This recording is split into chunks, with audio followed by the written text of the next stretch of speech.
Should be. We are live. Good evening.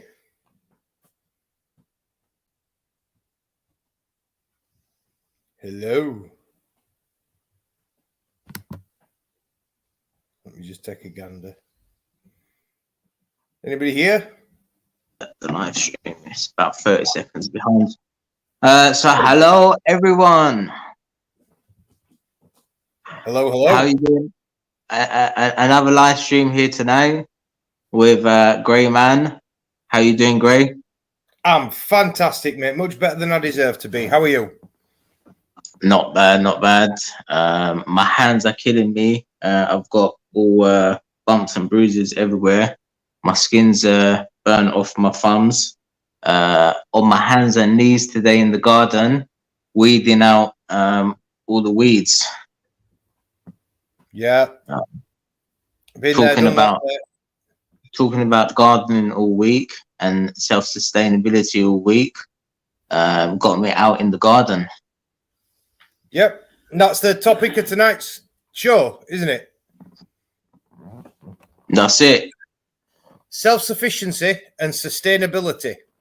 How we can produce our own resources to enable us to make our existence sustainable and take away our dependence on the big corporations and the big businesses. And it sounds like a daunting task, doesn't it? Because we get everything from the supermarket. Can you name anything you don't get from the supermarket? I know. No, everybody relies on the supermarket. And I've been all your energy, yeah, corporations. Yeah, exactly. You know, everyone's dependent on the big man. You know, on the rich guys. Well, and that's because it's been designed that way. If we're being completely honest, the system is designed to make us dependent on it. Because if we're dependent on it, then in order to access the resources that it controls, we have to go to work. We have no choice. And you know, by definition, forced labor. There's another word for that. So, slave labor. Yeah. Well, you know. I was saying that the other day. I'm not gonna equate our modern circumstances with slavery local because I as far as I know, I've never been actually physically owned by anyone, and I've never been flogged, and I've never been, do you know what I mean? I haven't suffered at the hands of a brutal slave master like some people who in, you know, less than 300 years ago suffered, you know, at the hands of slave masters. My missus has just made the quip, "Don't lie." I think she's trying to suggest that she stands over me with a whip. Has Greyman dyed his hair? No, I've just grown it. It was really short before. Sorry, there's a bit of a distraction. Yeah, so the situation that we're in at the moment, most people would agree, is tantamount to slavery. And there's only one way to break the bondage of those chains, and that's to produce things yourself. That's it. I was going to say, let's get back on topic and talk about exactly what you said. So yeah, and I guess it all starts off with food. And the fundamental, you know, you start off with the easiest thing possible that you can think of to grow. Everybody's grown cress when they were a kid. Did you grow cress when you were in school local? Yeah. In the eggs. Yeah. I remember that. We did it in eggs. Grow some cress. Everyone, try your hand at just planting some seeds in the ground and watering them and nurturing those plants until they grow. Grow some cress. Grow some pea shoots. Yeah. And the reason that you do that is just we're so far removed and detached from where our food actually comes from that we've got no appreciation of the effort that goes into producing it. not just the physical effort of human beings planting the food and harvesting the food and weeding. Obviously, if you're growing your own food, you're taking all that labor on yourself. And as we progress further in the evening, I will explain there are certain methods of growing food that you can use that reduce that labor dramatically and essentially turn the work of managing your home farm into more like attending a piece of growing technology. That's essentially what you're doing. So we're so far removed from where his food comes from. We're detached from the relationship that we should have with it. So we treat it like a commodity item. The amount of food that gets wasted in this country is disgusting. It truly, truly is.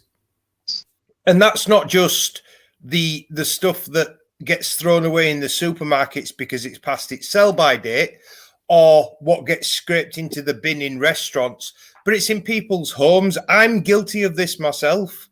You know, you buy a fridge full of shopping, and by the time you've got to the stuff that's at the back of the fridge, it's off. You know, and it's a travesty because most of the time as well, a lot of the time it can be like meat items. And I know there's a lot of people that advocate the case for vegetarianism and veganism. I personally am not a vegetarian or a vegan. I'm a meat eater, but I do feel an enormous... I love a bit of dead meat as well, dead animal. Yeah, I feel, but I do feel an enormous sense of guilt when I have to throw things out because I've let them expire. Do you know what I mean? Especially when it's a meat product, because you think, you know, that piece of meat that has actually come from a living creature, and its ultimate destiny is to end up in the bin. You know, I mean, I know it's not much more pleasant thinking about it, you know, ultimately ending up as my fecal matter, but at least it's provided me with energy. You know what I mean? If it goes in the bin, it's not helping anyone. So, and I think that if you produce your own food, number one, you're only ever going to harvest as much as you need, so your wastage will dramatically be reduced. But any waste that you do make, you're going to put into some form of composting system, so you're actually going to reclaim that goodness back. You know, this is it. Not a lot of people know how even to start doing what you said. You know, the composting, you know, recycling. There are many resources, many videos that are out there that are available to give guidance and advice on the specifics of some of these technologies that I'm going to mention. But like I said, the first and most fundamental thing that you can do is just start, is to grow something, anything at all. It doesn't even have to be edible. It can be marigolds, but marigolds are edible, by the way. You know, don't go into your neighbor's garden and dig them ones up because the dog's probably pissed on them.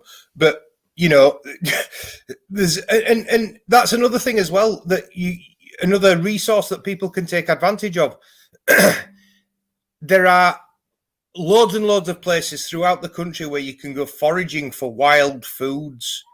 Now, a lot of people go past these pieces of grassland and scrubland and see the plants and just assume that the weeds, well, actually a lot of them are long-standing traditional foraging plants that people in this country have been eating for millennia. Nettles, brambles, clover, wild garlic. There is an absolute smorgasbord of food out there if you know what you're looking for at the right time of year. And you know, you can quite easily supplement a diet with these things. It's free, it's healthy, and you get the bonus of when you're actually harvesting this stuff, when you're gathering it, you're outside getting exercise in nature, which is good for your body, it's good for your mind, and it's good for your soul. But you know what the problem is, though. Everyone's so reliant on the supermarkets. This is the problem, you know. Because the knowledge of these resources, how to gather them and how to prepare them, is not being perpetuated from generation to generation. It's becoming lost information.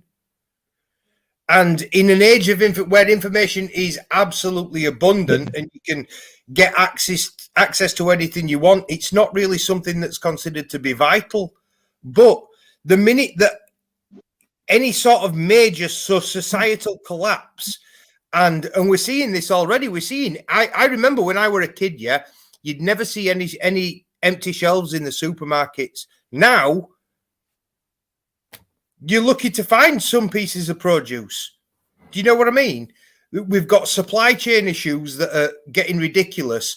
And let's be honest, it's not just supply bottlenecks because of COVID, which is what the news is trying to portray.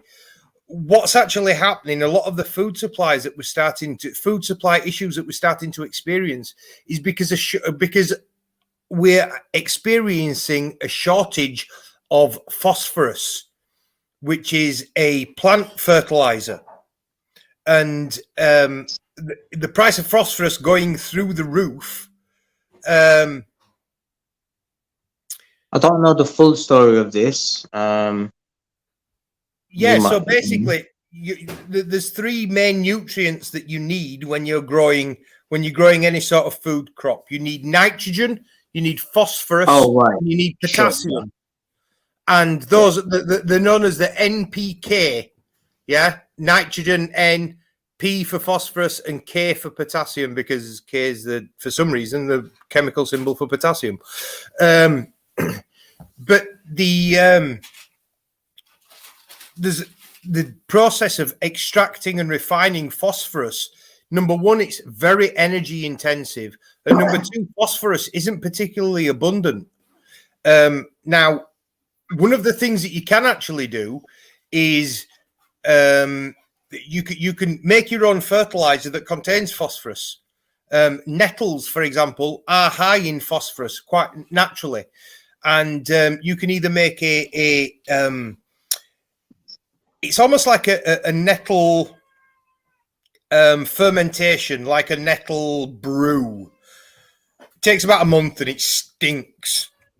And you get nettles and you put them in water and you put some soil in the water and you just leave it.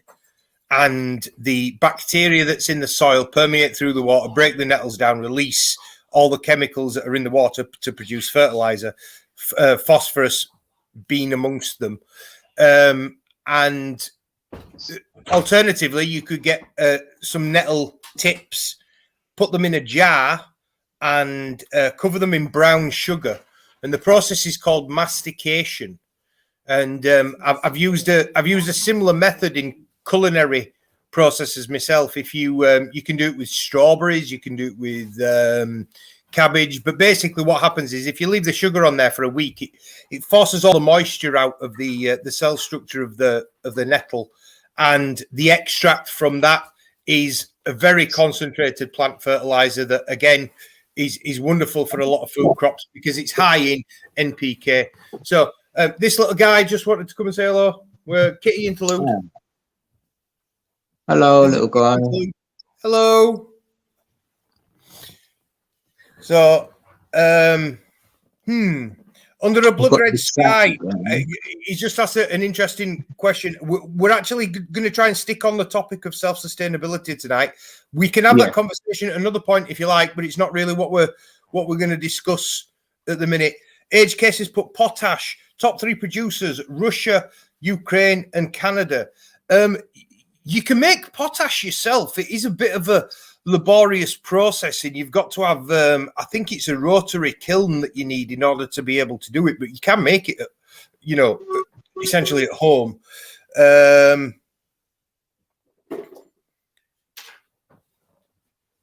me have a look. So people need, if they've got a garden, what can they do with that garden? You can do anything with the garden. Hold on.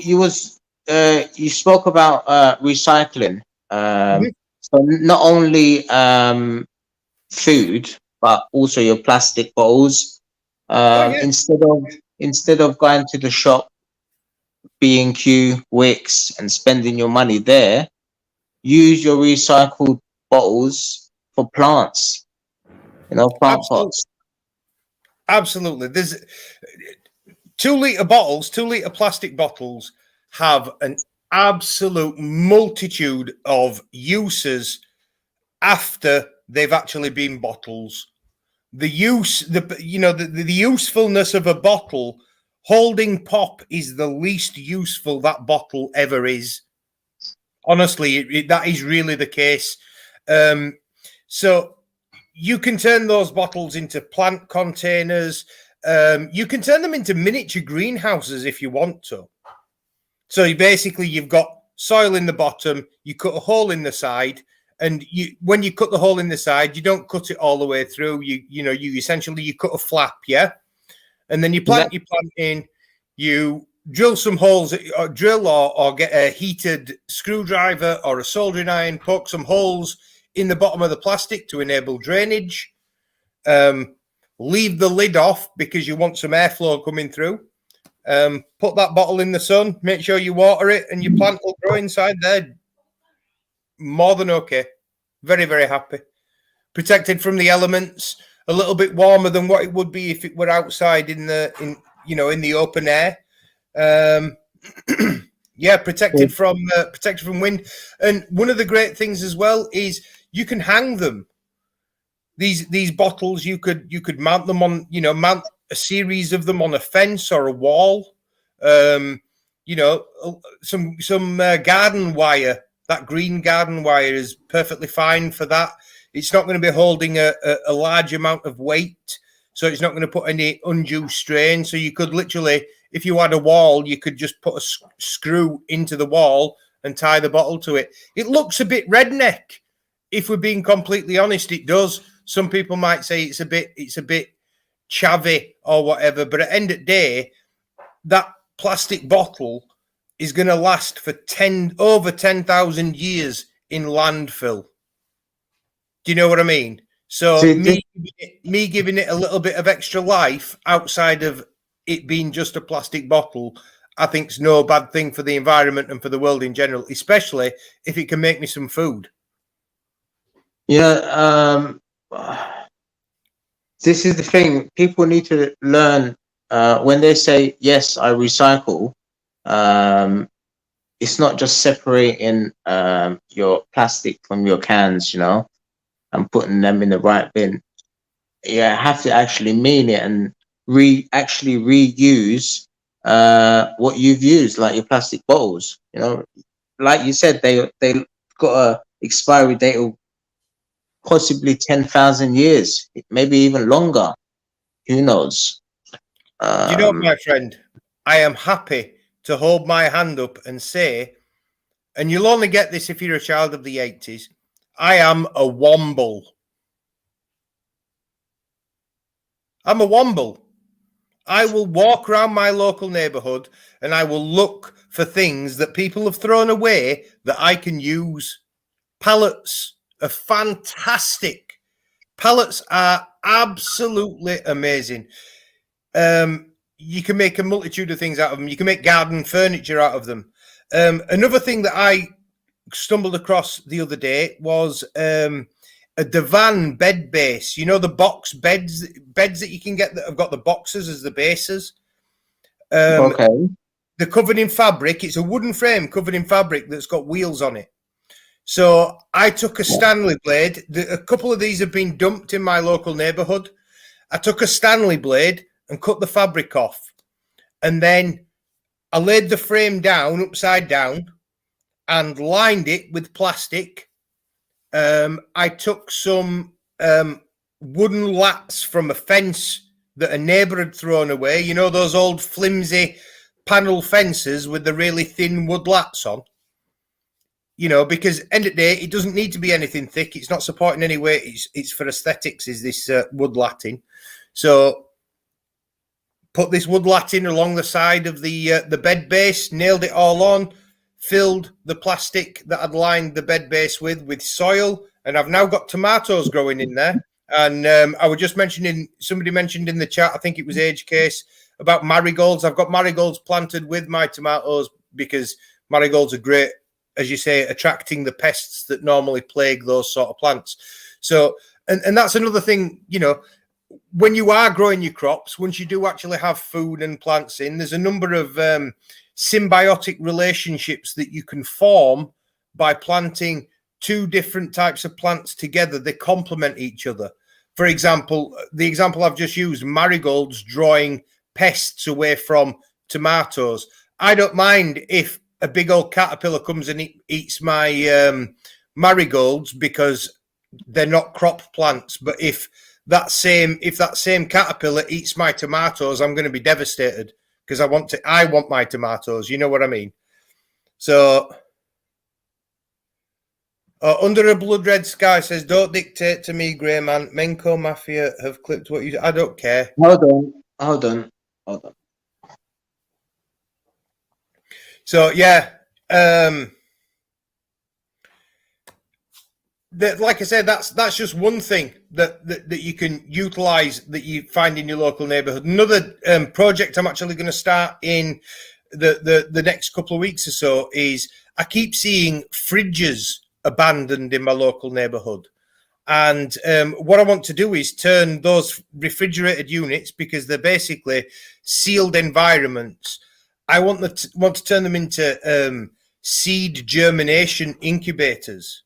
So put LED lights and trays with seeds and seedlings in, and you know, in a space like that that's compact enough, you could have your lights on 24 hours a day, theoretically, especially if you use a really, really low energy LED. You could have the lights on 24 hours a day, and the amount of growth that you just grow ridiculously fast. You'd be able to harvest them within like 14 days, some of them, depending on the product. Things like radish and pea shoots and things like that. Microgreens, you know, yes. you can Bridges, yeah, grow loads of them. That's I mean, just what you've got to think about is traditional farming methods, traditional gardening methods have you growing everything just on the ground. Everything's on one level. But if you do that, you're wasting a lot of potential growing space, because you can make plants grow in the air. Do you know what I mean? You can use that height, you can use the volume that you have in your garden to get much more out of it. Using fridges is great, because obviously you stack on multiple shelves inside. But there's systems that you can build that you can build a lot of it out of recycled materials. You would actually require some monetary investment for some of the components. Basically, you're buying the parts that you would buy would be PVC plastic pipes, and what you're going to do is you're going to put them together in such a way that you can slot plants into upright pipes. So you make the pipes go upright, and you make it so that you can slot the plants into that pipe, and through that pipe you trickle a nutrient mix, and you can get that nutrient mix a couple of different ways. But basically, that nutrient mix is going to have all the chemicals in that the plant needs to survive, so that you don't actually need any soil at all. You can, you remove the soil out of the equation, and by removing that soil, you're also removing the need to have to do any weeding, because if there's no soil for the weeds to bed into, you won't get any weeds. And also, you're removing the nesting place, the egg laying place for most pests. Most pests that are going to plague your garden lay their eggs in the soil. And if you don't have any soil, then there's nowhere for them to lay their eggs. So you're eliminating a lot of the pests that will plague your plants. Sorry,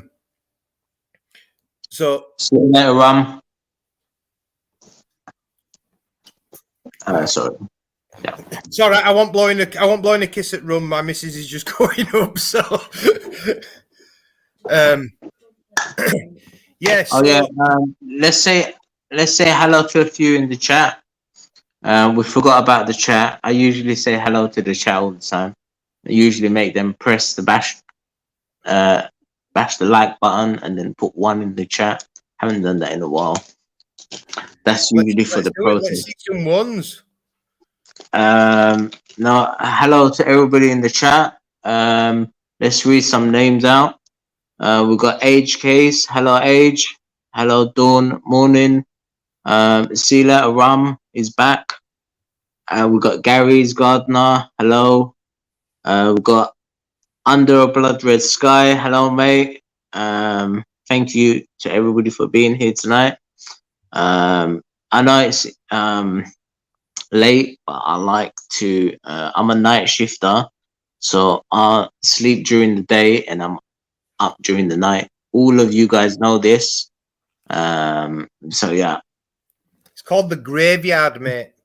the graveyard shift. Yeah, That's what they call it in the States. They call it the graveyard shift. And I did mine. I did my graveyard shift in a hospital, in housekeeping, and the graveyard shift literally was the graveyard shift. You were cleaning rooms that the mortuary had just come and taken the bodies away from. So yeah, that was a bit morbid. So Dawn Morning is on the east coast of the United States because she says it's only 6 p.m. there. Well, she's actually that's the east coast, or could even be like central time.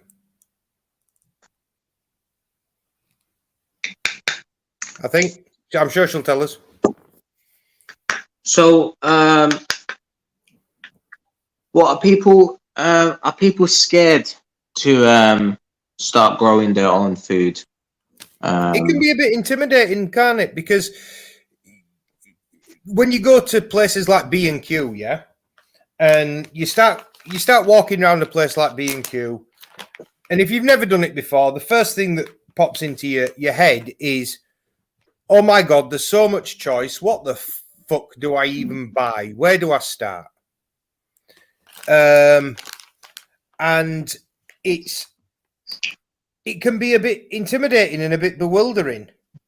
And then, you know, if you're a slave to the mainstream media and your only access to gardening shows is the BBC and Alan Titchmarsh and all that lot, well, the way that they talk, their shows are presented aimed at people that have been gardening for years. Do you know what I mean? And it assumes a certain level of knowledge and of insight into growing. If you don't have that knowledge, then that show's useless to you. Look, you just said knowledge, and I was going to say this. I was just put this into my head. It's common knowledge, you know. People just need to open their head, brain just a little bit more, you know. And like the other day, I see shelves on the window, you know. Never thought of that before, you know.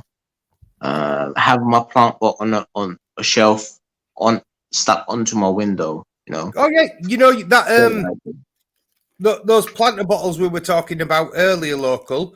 You could attach them because you're going to attach them with you could use wire or you could even hang it on a piece of string. But if you had a decent suction cup on the window, it'd stick straight to the window. Yeah. You know, and then it's getting loads of sunlight. Yeah, and also I've started 4 bottles I've saved from going into the bin this week. You know, I'm planning on reusing them. My cellar's almost full of bottles, almost full of 2-liter bottles. And the reason it's almost full of 2-liter bottles is because I'm developing a design to turn those 2-liter bottles into a passive heating system. And the idea is that you put through the center of you make big long columns, big long towers with these plastic bottles, yeah. One where one connects to the other, and it's just one big long bottle. And through the center of that bottle runs a black plastic pipe, and through that pipe you run water. Now, if you leave that tower of bottles in the sun, it's going to get hot because that's what it's like, a greenhouse. And because a plastic pipe is made of black plastic, it's going to absorb a lot of that heat. That's going to transfer that heat to the water that's inside the pipe. And then that water I'm going to introduce into my heating system in my house. It is my intention eventually to build a greenhouse of these bottles. So not only will I have a greenhouse that's going to be warm enough to grow crops in the winter, but it's also going to heat my house.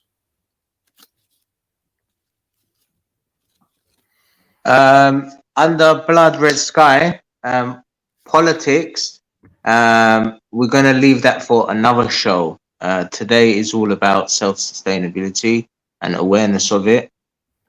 Need to get people. And to be fair, I'm not really familiar with the politics of Ireland, so I'm not even going to comment on some of the questions that you're asking, whether we're talking about politics or not, because I've no idea. I'll answer questions about things that I know about, but if I don't know about it, I'll say I don't know, mate, and I don't know what. I think I said it. We'll leave politics for another day. You know, tonight is all about self-sustainability. You know, because hard times are ahead of us.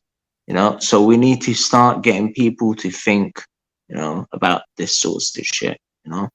Yeah. I mean, I'm a great believer. Have you? I know this is slightly touching on politics, but it's relevant. Today, Rishi Sunak has announced a raft of measures to help the poorest in society in the cost of living crisis. So, people on universal credit will be getting 550 or 650. I can't remember which. Yes, I heard they're getting a back payment, but what is that going to do? You know, well, once that's over, that £600 is over, then what? You know, this is the point that I was making. Now, I would make a recommendation that people spend that money on buying things that are going to enable them to become self-sufficient. Like I said, most of the things that you want to do, if you can make it out of recycled materials, then do so, because the best price in the world for anything local is free. Well, this is it.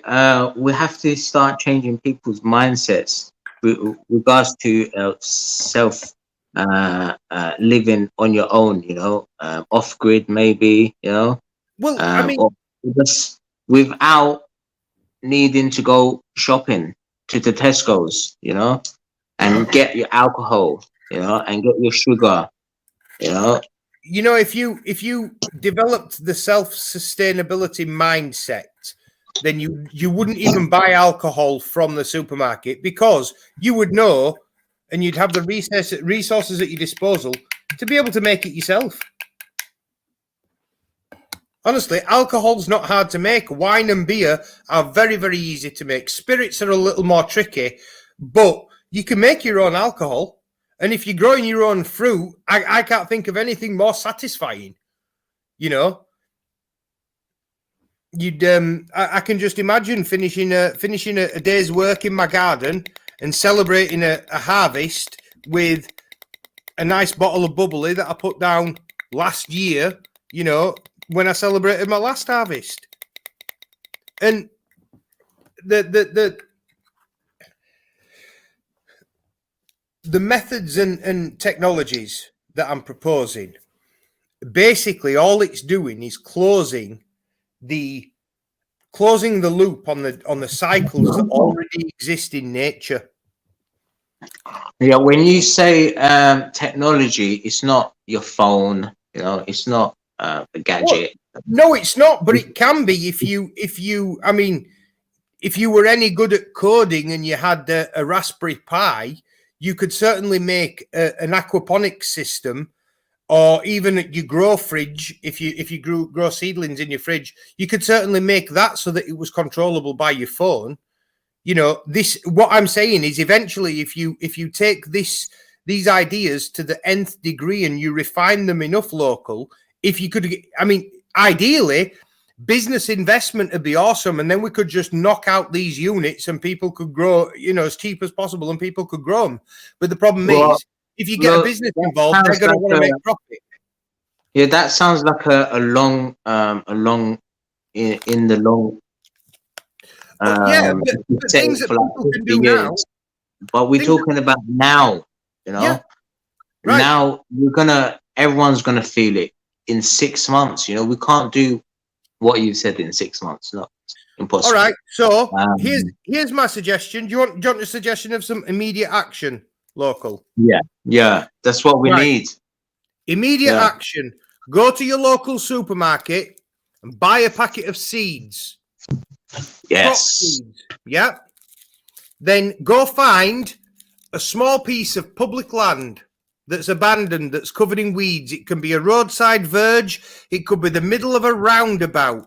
It could be the side of a canal. It could be a banking next to the motorway. Obviously, stay safe, for fuck's sake. Now, take a spade, dig a patch where there's, you know, to make like a little bed. Throw those seeds down onto the bed and walk away. Those seeds will grow absolutely fine without your help. I'm just reading the chat. I'm getting confused with what you're saying in the chat. I think I've posted the pinned the link. If anyone wants to jump on and share their experience with self-sustainability and what they've done in their garden, at home, on their windowsill, you know, on their shelf, you know. I think Age Case has got some experience in a bit of home harvesting. I'd love to hear what he has to say. He showed me a rather interesting picture of a fridge that I thought my idea of putting seedlings in a fridge was an original one. And then when I put it on the Discord server, he showed Age Case showed me a picture, and I'm like, oh, I thought that was my idea. Yeah, that was really good. Yeah, that was wicked. You know, the good ideas seem to pop up in more than one place. They're not just ideas that are had by just one person. Dawn Morning says, get a bag of soil, reuse a container, a pack of something you eat. You've got to start somewhere. Yeah. Just plant something, anything. Put something in the ground and watch it fucking grow. And like I say, maybe planting urban spaces and, you know, like wasteland in city centres, that might be pushing it a bit far. But, you know, there's some people that aren't even going to have access to a small garden. Yeah. You know what I mean? There's some people that live in tower blocks, local, and they can't, you know, you can grow a substantial amount of food on a balcony, but it's not ideal because, you know, a lot of these people, they even hang the washing out on the balcony too, don't they? When people think, oh shit, gardening, it's gonna take a long time, you know, to grow this or to grow lettuce, you know, or to grow you know, something else, you know, like a lettuce. In 21 days. Yeah, 21 days to a month, you know, up to a month, you know. And you can be eating a crop that you've grown. Yeah, you've saved yourself. If you think of it money-wise, you know, you've saved yourself some cash there forever, you know. So how much do you think of that product do you buy a week for the next 100 years, you know, or the next 50 years that you're alive, you know? If you're going to buy it every day, you've got it now in your garden. No. I've got herbs in my garden. I've got mint, chives. I've got coriander. I've got thyme. I've got some onions and some garlic growing. I've got some spring onions on my windowsill, they're ready to go outside now. Along with some beetroot and some carrots. I've got a massive tray of salad leaves that I'm going to have far more than I'm going to be able to eat, so I'm going to end up giving them away. I've got some courgettes that have just come through, and they need to go out into garden now. And I've also got some green beans as well. So Yeah, I've just started.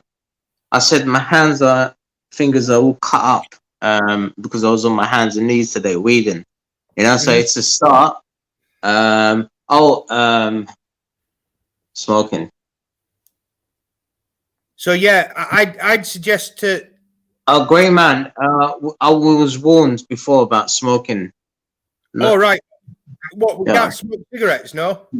Yeah, just mute yourself for 5 minutes. Not just the sound, the screen. You know. Yeah. Right. Yeah. Sorry, mate. I don't want to get into trouble. Yeah, I don't know. A warning come up about this. You know, so. What, on your screen? Not to me, to someone else. Oh right. Oh, I see. Right. No worries. Like I say, I don't want to get into bother. But yeah, in my opinion, what I do for yourself, what I would do is go and get a what's called a polycell tray. You know, like a seedling tray. Look, Epstein said horizontal growing. You can do vertical growing. It saves so much space. You know, saves so much space vertical growing. You know, if you imagine you had it from the floor to your ceiling, how many shelves will that save? You know, and just that part of the room. You know, it's taking up no room. I mean, when you grow horizontally, there's some people that argue it because some plants respond well to that. For example, you can increase the yield of a marijuana plant by in the early stages of its development, while it's still in the vegetative state. You basically you pull the branches down horizontally onto a mesh and you spread them out. And what happens is you're stressing the plant slightly, and the plant responds by having a growth spurt upwards. Now, you consider that you've pulled the whole thing out. When it's growing up, it's filling the spaces that you've opened up by pulling those branches out. So it turns into a much bigger bush. So tomatoes would do a similar thing. But, you know, there's some crops that are essentially ground hugging. That wouldn't work very well with like courgettes and squashes and stuff like that. So, you know, that horizontal farming on the flats, fine for things like that as well. You know, there's always, I think the key is you're going to have a mix, because there's different crops going to grow better in different situations. Like you're always going to be able to get more lettuces if you grow vertically than if you grow horizontally, because a lettuce doesn't grow very high. Do you know what I mean? So if you're growing it on the ground, you're really getting no use of that space whatsoever. But you can grow, I don't know, 20 lettuces in the space of 2 lettuces if you have a vertical system.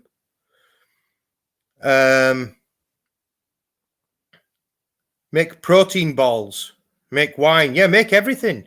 Make anything that you can think of that you can make. We should also consider moving on to alternative sources of protein as well. You know, there's a pest that people detest in their gardens that's actually quite edible. And if you listen, You have to remember, guys, your fruit and veg, well, most of your veg, you can grow it at home, you know, and even your fruit. Age Case has put, I've tried soil vertical hydro, aeroponics is best. Use less water, you get a bigger stroke, faster yield. I'm absolutely considering aeroponics. Would it be possible to use the same kind of feedstuffs, nutrient mixes in an aeroponic system as in an aquaponic system? Because I was actually considering a vermiculture basically making worm tea and using the nutrient extract from the worm tea in the aquaponics system. But obviously aeroponics, it's a little bit more expensive to set up, but it is something that I am considering. Would that be preferable? I'd love to have Age Case come on show local if you can persuade him.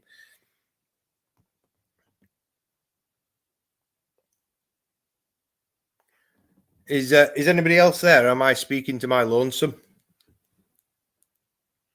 Oh, sorry, I was writing a message in the chat. How much money would you save a year if you grow on your own fruit and veg? That's to everybody in the chat. I'm just trying to think how much I'd save. I eat a lot of fruit and veg. We eat a lot of fruit and veg in this house. I'd say I spend at least between 10 and 15 quid a week on fresh fruit and veg.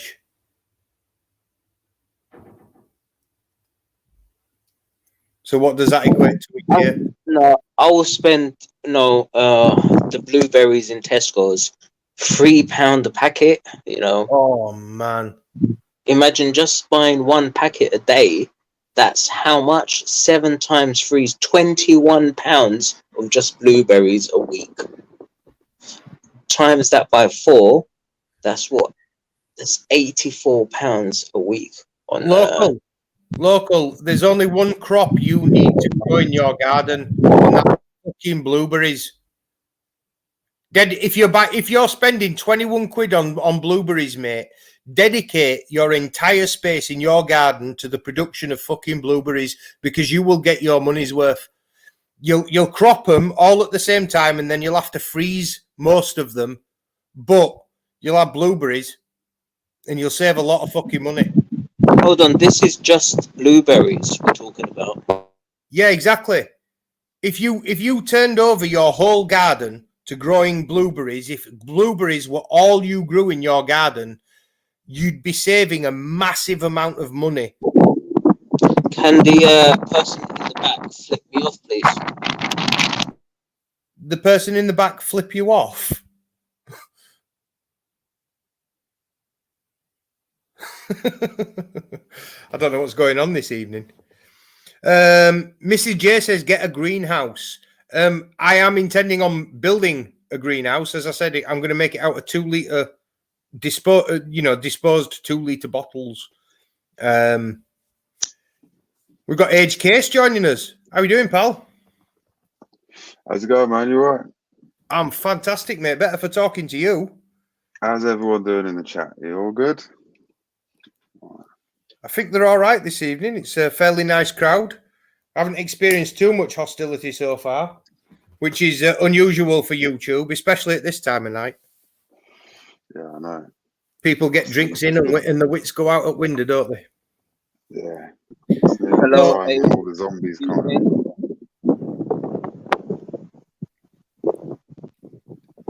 Hello, Age. Good evening, mate. Evening, mate. How you doing? You're not at work today? Good. So you've jumped on, so you must know about what we're talking about. Yeah, I've been listening. Coming from a position of knowledge. You're both breaking up. I can hear you. So, what techniques have you used, and what do you recommend? What's the best way of getting maximum crop yields out of your crops? I don't know. I still say I'm like an amateur and a novice, and I'm learning. But I'd say probably hydroponics or aeroponics, because you can, like when you water in the soil outside, you probably lose 95% of that water in the soil. It's just a waste, and with hydroponics and aeroponics, you can control the nutrient levels, and there's loads of things. Yeah.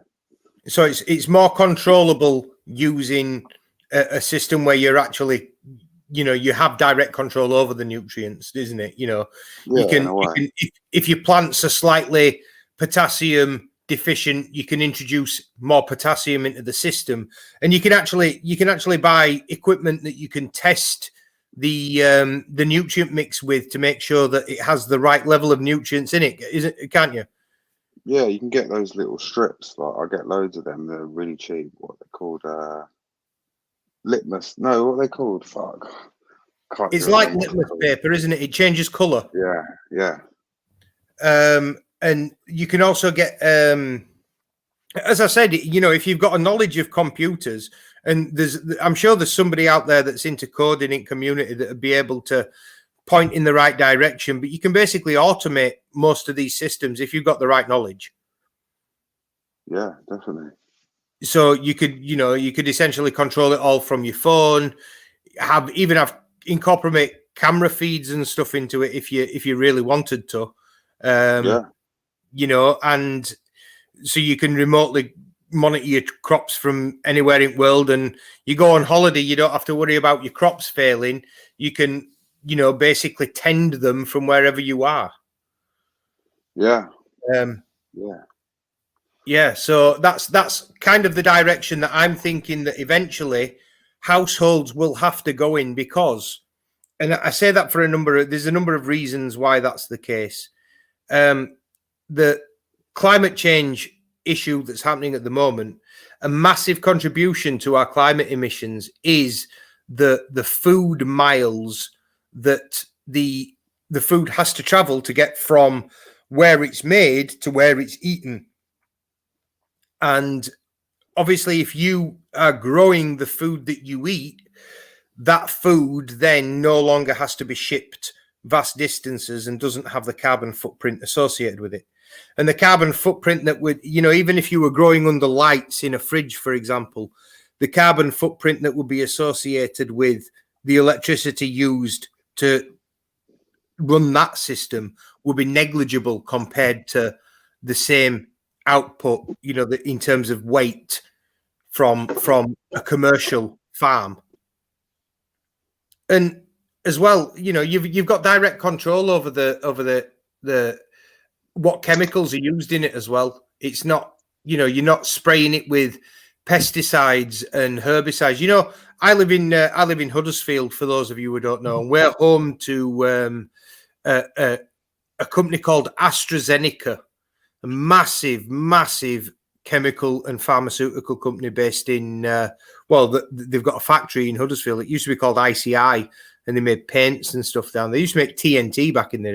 I digress. Yeah, I remember the ICI logo and that. Yeah. But AstraZeneca make pesticides that are banned in Great Britain and the European Union, but they make them in Huddersfield and they ship them off to the rest of the world. You know, and do that all the time. Like they grow weed in England, but they're not allowed to sell it here, so they ship it off somewhere else.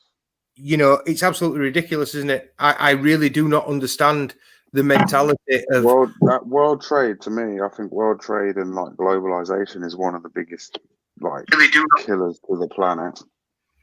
Well, it's the monetary system as a whole. It's the monetary system, because the monetary system requires businesses to operate for profit. That's their primary motivation.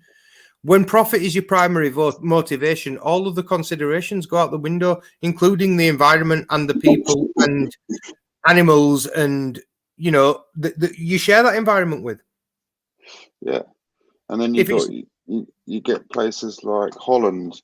They'll grow a shitload of onions, and the worst, like the sea standard onions, they'll ship them off to Africa, and it's cheaper for Africans to buy the Dutch onions than it is to grow themselves. It's crazy. Yeah. Or they'll be producing better onions in Africa, and they'll be shipping them to Europe, and then Europe will be shipping their sea standard like onions off to wherever in Africa. Crazy. And it's just killing local farming, basically. And it's just agribusiness is getting bigger and bigger. Within a monetary system, in order for there to be rich people, there has to be poor people. In a monetary system, you can't have rich without having poor, because rich and poor are comparative statements. Do you get what I mean? So Yeah. because if you can't have dark without light, it's exactly the same. You can't have rich without poor. There's no such Yeah. thing. There's no such thing as a situation of being as being either rich nor poor, because if you even if we lived in Africa with our current levels of personal wealth, we'd be considered rich. Yeah. But you put us in our society and we're considered poor. I mean, So my mum got married to an African guy, and we used to go over there all the time. And like, we were quite poor in England, but over there, they treat you like kings. It's mad. Well, because that foreign currency is worth a lot of money in that country. Exactly. But that's the only reason why that's the case is because for years and years and years, European powers have stripped Africa of its natural wealth in terms of resources. I think France still owns half of Africa, man. And the whole system of globalization is the enemy of self-sufficiency. It really is. Yeah. When you can eat kiwi fruits that have traveled across literally from one side of the planet to the other to get to your plate, how's that sustainable? How is it? Or something that I heard the other day, they'll grow stuff in England, but it's cheaper to package it in, say, Estonia and then send it back. Crazy. Yeah. So we grow it here, send it out to Estonia, and then ship it back because it's cheap. And the chances are, when it's in Estonia, it'll be wrapped in plastic, won't it? Yeah, yeah. Do you know what I mean? Yeah, let's send it to Estonia to wrap it in plastic, and then send it back and have it sweat its bollocks off all the way back under plastic. And they pump. I can't remember the name of the chemical that they put in all like salads and shit like that. It's Keep not it fresh. I'll have to Google that, but a lot of the time what they do is they package them into plastic bags with inert gases, so they'll use argon or xenon. Oh yeah, argon, I think, yeah. It's typically one of the noble gases that they pump it full of, and because it doesn't react with anything, it's just inert, just gas. That's it. Yeah. But our entire system's built, and I think we had we've had this discussion before. The entire system is built so that we're dependent upon the big corporations and the big businesses for everything. And the only way to remove that dependence is to provide for yourself. And, not just providing for yourself, but starting things in your community where you all provide for each other. Like I say, there's a number of, shared public spaces that can be adapted for the production of food. And if it's there, people. Hello, Indy. Are you going to leave your camera on? Put a thumbs up if you're happy with the camera on. But I think it's kind of hard for people that are living in the city, and the more and more people are being sort of pushed into the city because it's getting harder in rural areas, and you've got to be rich to live in the countryside, basically, or outside of a city. Absolutely. Well, Danny Shine. It's really hard. Danny Shine produced a video the other week about an initiative that was turning basically empty shops into indoor growing spaces where they were growing under lights, things like pea shoots, and it was actually proving to be a profitable business model because, like pea shoots, for example, they're growing pea shoots in the centre of London, yeah, and the demand for them in restaurants is ridiculous. Yeah, I bet. It's a very, very sought after. Pea shoots are delicious. I absolutely adore them. They're an amazing thing to eat. But if you can definitely work in a city, whereas somewhere like rural, it wouldn't work because there isn't many people around the area. But exactly. there's not many restaurants around the area. But if you're in a rural environment, you're not as confined for space, so you can grow crops that take longer to grow. So, say for example, if you're in a city centre, you want something that's going to have a really, really rapid turnaround, so that you can be producing food regularly. You know, a 21-day wait for a yield for pea shoots, for example, 14 days for some microgreens. You know, it's the products like that. If you stagger the way that you basically plant them, you could be harvesting every day. You know. Greyman. Hello. Oh, you said something earlier on that made me laugh. You said the wombles, didn't you? I did. Yes, I am a womble. Same as me, mate. I will walk around Kilburn the day before they come to empty the bins, and I will find all sorts, mate. And what I do is I bring them back and I give them to the missus, and she upcycles them. One man's trash is another man's treasure. Very, very true. The other day, walking past someone's house just around the corner, and they had left like 4 big hanging baskets outside. So I had them and a BMX bike as well, which is basically nothing wrong with it. So there you go, sir. Yeah. Where there's there's I money, know mate. it's outside food banks. I walk past this food bank nearly every day, and there's always broccoli, apples, and fresh food outside. It's crazy. Oh, listen. See, if I saw that, Go on. if I saw that, I'd have it away. And even if it was inedible and it wasn't, fit to eat, it'd go in my compost bin. Yeah, most people don't take all that stuff. They take all the tin stuff, don't they? Mate, When they go listen, to on a the food Friday, bank. yeah, I work with the homeless, and we do a big, massive soup run on Kilburn High Street. And you should see how much stuff goes to waste, like bread, mate. People take about the big industrial sacks that you can get, the see-through ones that they use in the town centre bins and stuff like that.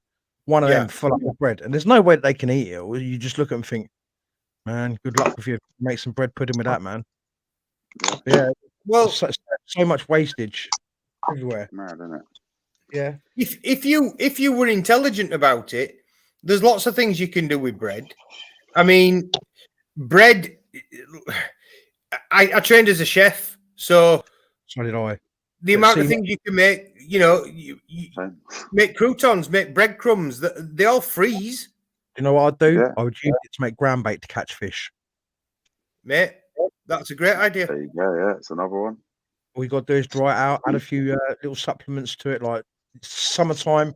Right, so this is I'm quite a good fisherman. So in the summertime, I'd use fruity flavors, and in the wintertime, I'd use like things like chili and curry because it attracts the fish. It's a new sense of the water. They're like, oh, what's that? Ooh. And the best thing to catch a nice big fat carp on is actually an oven cooked meatball with some attractor bait injected inside to it, like halibut oil or something like that. It just brings them in. I always had really good results with tinned hot dogs. Yeah, they're good as well. But you know what you want to do with them? You want to let them cook a little while. It brings out all the juices in them, and then when you cast them out, it attracts them. It lets off a scent in the water, and they go mad for it. Anything pork or anything like that, they go nuts for. Yeah. Pork lunch and meat, another good one. Yeah.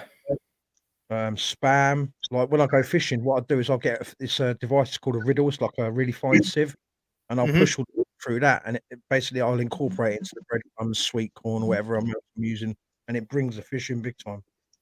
Yeah.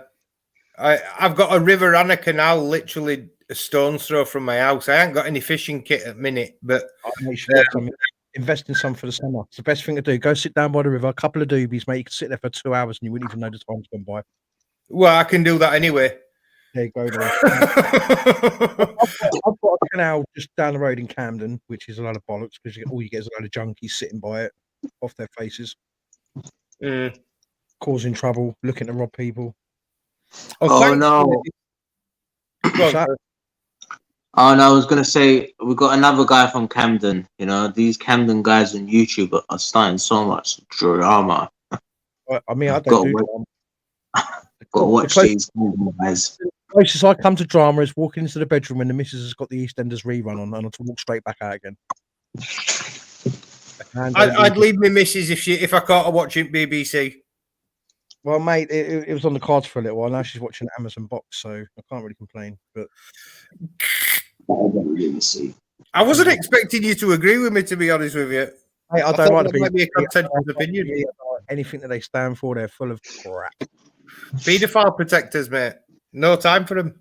Government propaganda machine, get it right. Yeah. British bullshit corporation. Big style. We could go on about this all day. Yeah. Well, anyway, the topic of the show, sustainability. Welcome. I didn't catch your name. What's your name? Indy. Indy. Pleased to meet you, Indy. I I'm think Gray. I know who you are. Yeah. We've talked to you. I think I talked to you last week, didn't I? I've got a Yeah. shithead for remembering names and stuff. So Seems society's been pushed to cutting back, reducing carbon, when we should be pushing to local sustainability and growing. But it's been easy to go shopping for most people. That's a perfect point. Is that age? I think that the like an inadvertent side effect, if you like, of producing food locally and sustainably is that you reduce your carbon output. Yeah. But it's also hard work, and people can't be fucked with hard well, work. this is what I'm saying, Age. There's a number of technologies that can be used and utilized that can make the growing process far more efficient and far less labor intensive. Yeah, what you said, all these dickheads that are going on about climate change and everything else, yeah, and they're holding all these big meetings. What the fuck are they turning up there in? They're burning carbon. They're flying there. They're getting fucking coaches there, cars there. Yeah, but Henry Ford went to work on an horse, mate. Oh yeah, in the beginning. But did he after that? No, did he? Fuck, mate, he had a car. Yeah, but I'm sure if these eco warriors could all afford Teslas, they'd be fucking driving them. No. They all right. I'll tell you so. Right, I've followed the protests around like Extinction Rebellion and that. Yeah. And did you know, right? There was one time I watched them. I was at London Bridge. I can't remember who I was with. I was with someone, and they're going on about climate change and all this bollocks, right? And I was standing there laughing my tits off at this. They pushed an old 1960s bus, right?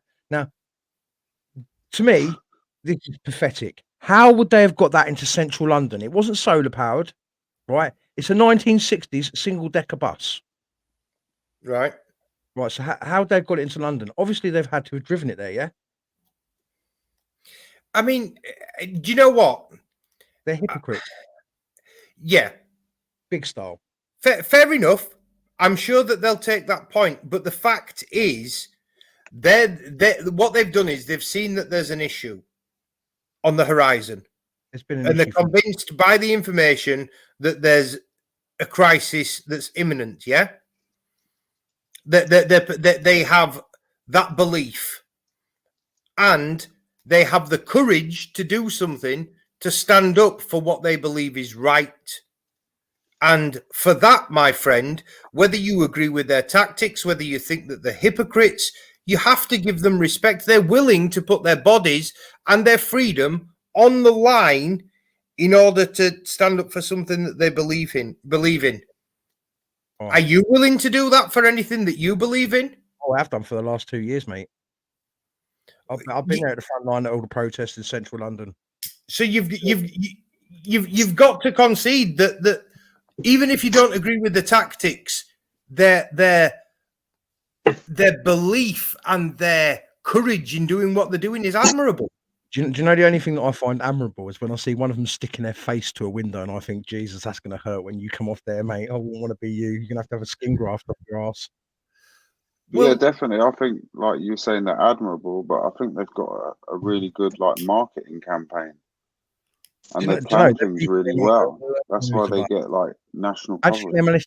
How do you think they managed to buy all these cars and trucks and boats and just leave them and they just get towed away? They're not bothered about it. Yeah. Well, it's that bus. That bus.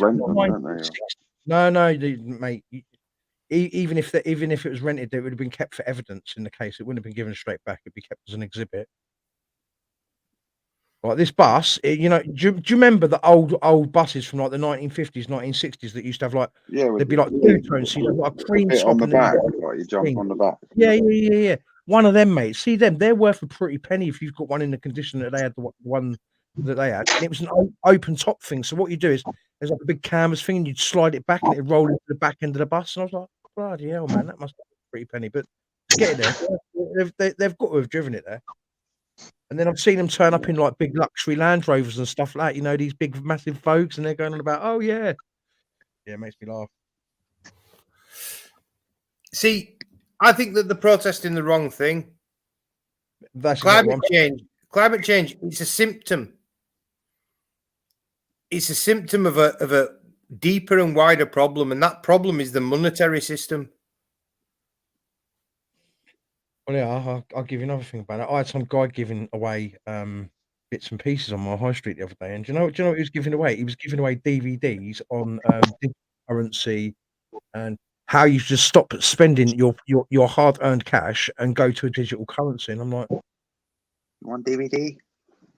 no, he weren't Chinese. He was English. He was going, here, mate, do you want this? Do you want that? I'm like, mate, what is it exactly you're doing? And he says, oh, yeah, I'm trying to basically make it so we get a digital currency. I went, well, yeah, good luck with that one, mate. I don't want your DVD.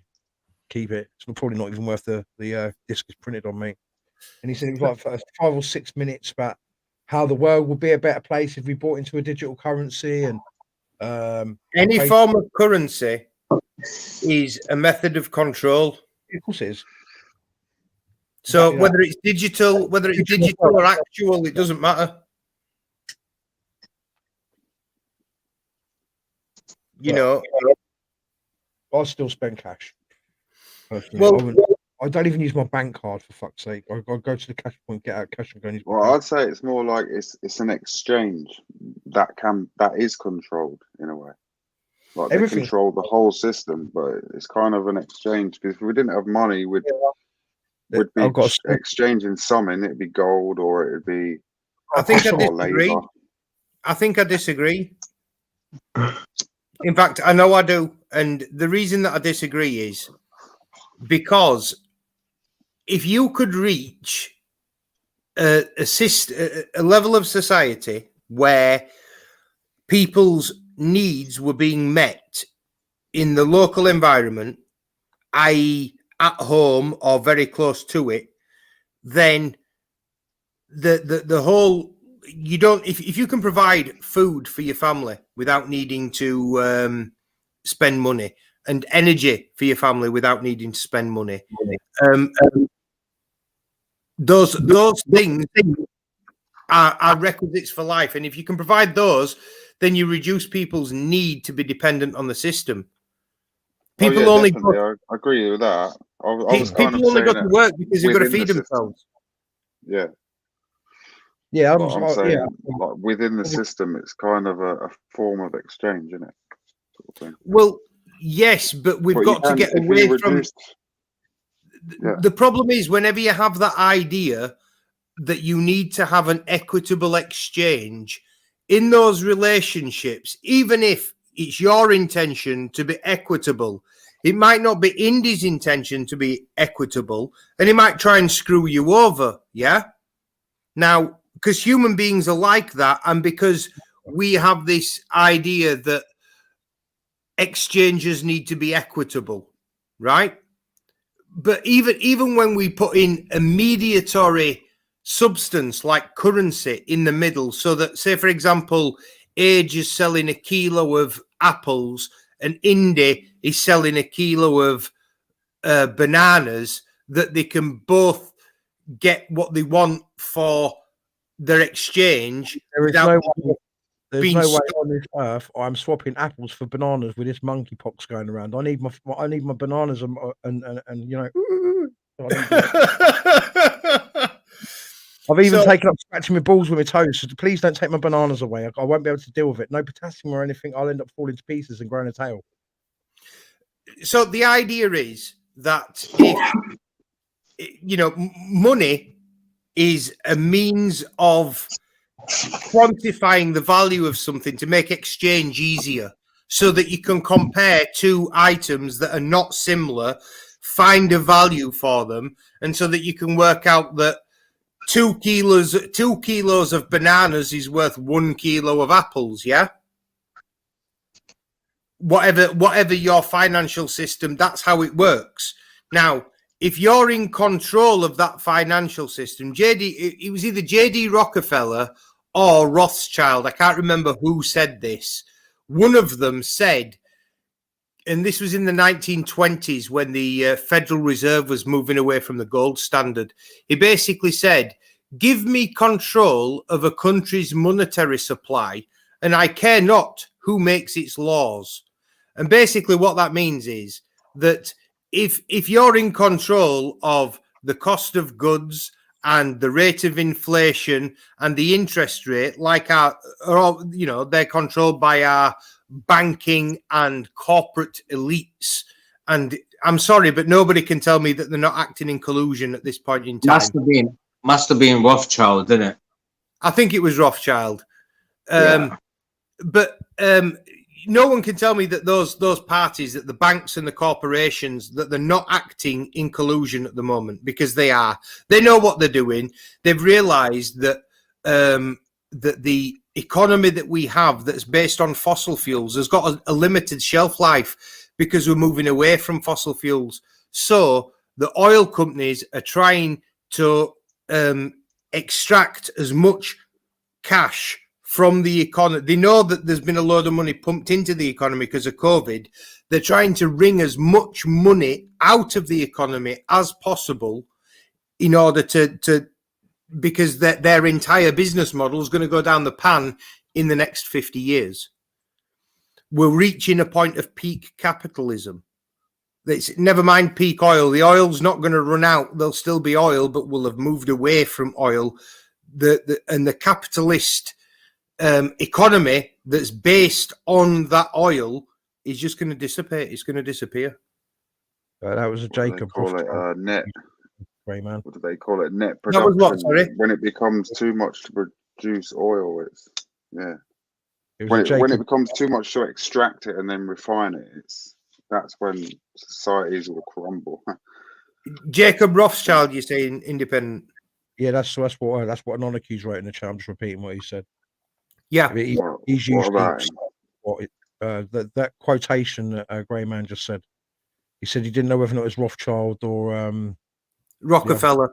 Rockefeller. So usually Anoniku, he's got loads of fucking wisdom for it, and he has. but you get the point I'm making. It's the fact is that the elites know that the time for them being able to manipulate and control us is almost at an end. So they're trying. This is like a last hurrah. This is the final finger, as I'd call it. Yeah. So imagine that they're bringing out a cloth every 10 or 15 years or so. They give the cloth a squeeze. Yeah. Well, on this one, they've actually got a mechanical device, and they're trying to get every fucking drop of water out they can, mate. And the thing is, the only thing that's going to make you immune to it is to stop depending on them for things. So we've touched on food with sustainability this evening, and we've heard lots and lots of ideas of how we can grow food at home, and not only grow food, but grow food efficiently as well.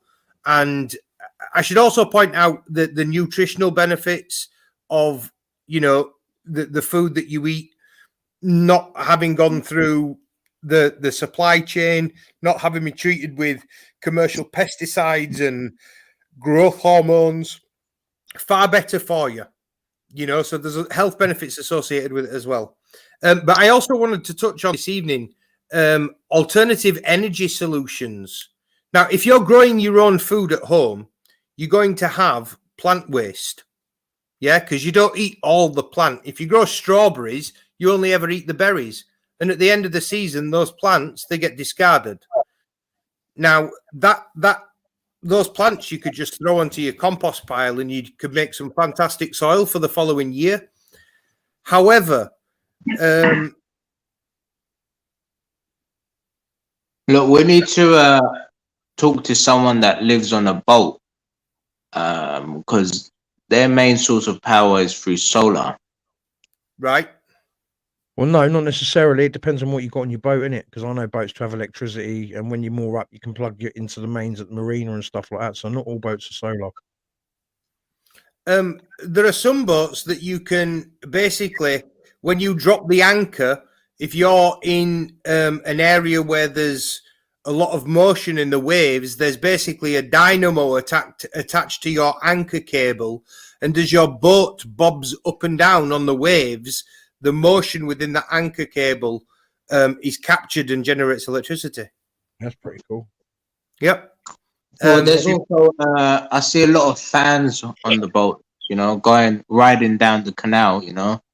Oh yeah, see- you might as well take advantage of that wind energy. Yeah. So one of the ideas I wanted to touch on was biodigestion. And basically, biodigestion is the process of you take advantage of the conditions that occur inside a cow's stomach in order to break down vegetable matter and produce methane. So methane obviously is a very potent greenhouse gas, and we've been told for ages that the cows farting are going to destroy us all because cows fart a lot and they emit a lot of methane into the atmosphere. We can actually take advantage of that process by taking what's called an IBC, or any sort of container actually, but an IBC works really well.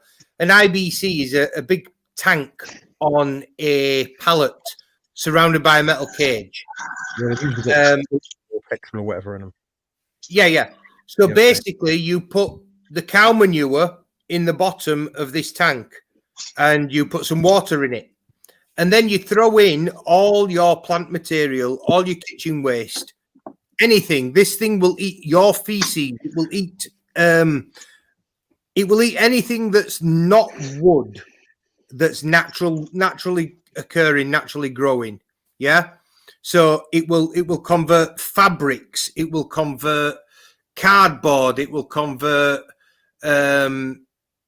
anything into three products. You get three products out of this system. You get methane, you get a concentrated liquid fertilizer that you have to actually dilute it in order to use it. It's that potent.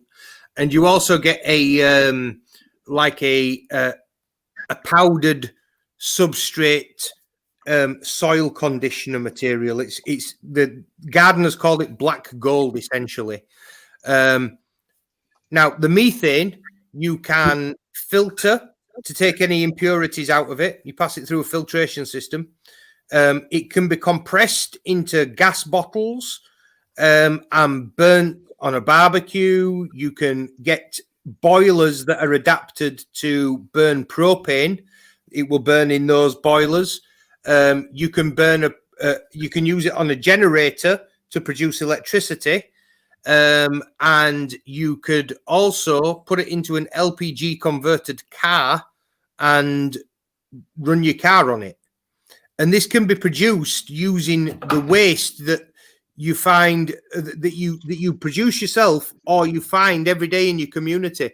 If you walk past someone and they've cut the hedges, they've got a load of hedge trimmings, or they've mowed the lawn and they've got grass on the lawn, ask them if you can scoop it up, because you can turn that into gas, actual gas that you can use instead of using the gas that comes through your pipe.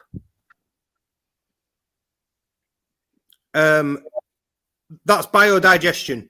Fantastic development. And these systems can be set up using largely recycled materials. And, you know, for maybe a couple of £100. I'm actually going to do it when I'm on universal credit, but when the government's just announced that they're going to do they're going to give everybody like a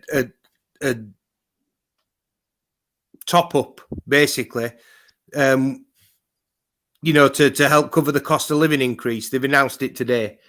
But when mine comes through, I'm going to use it. I'm going to spend it on materials to build one of these systems, because, you know, I think it's a really good investment.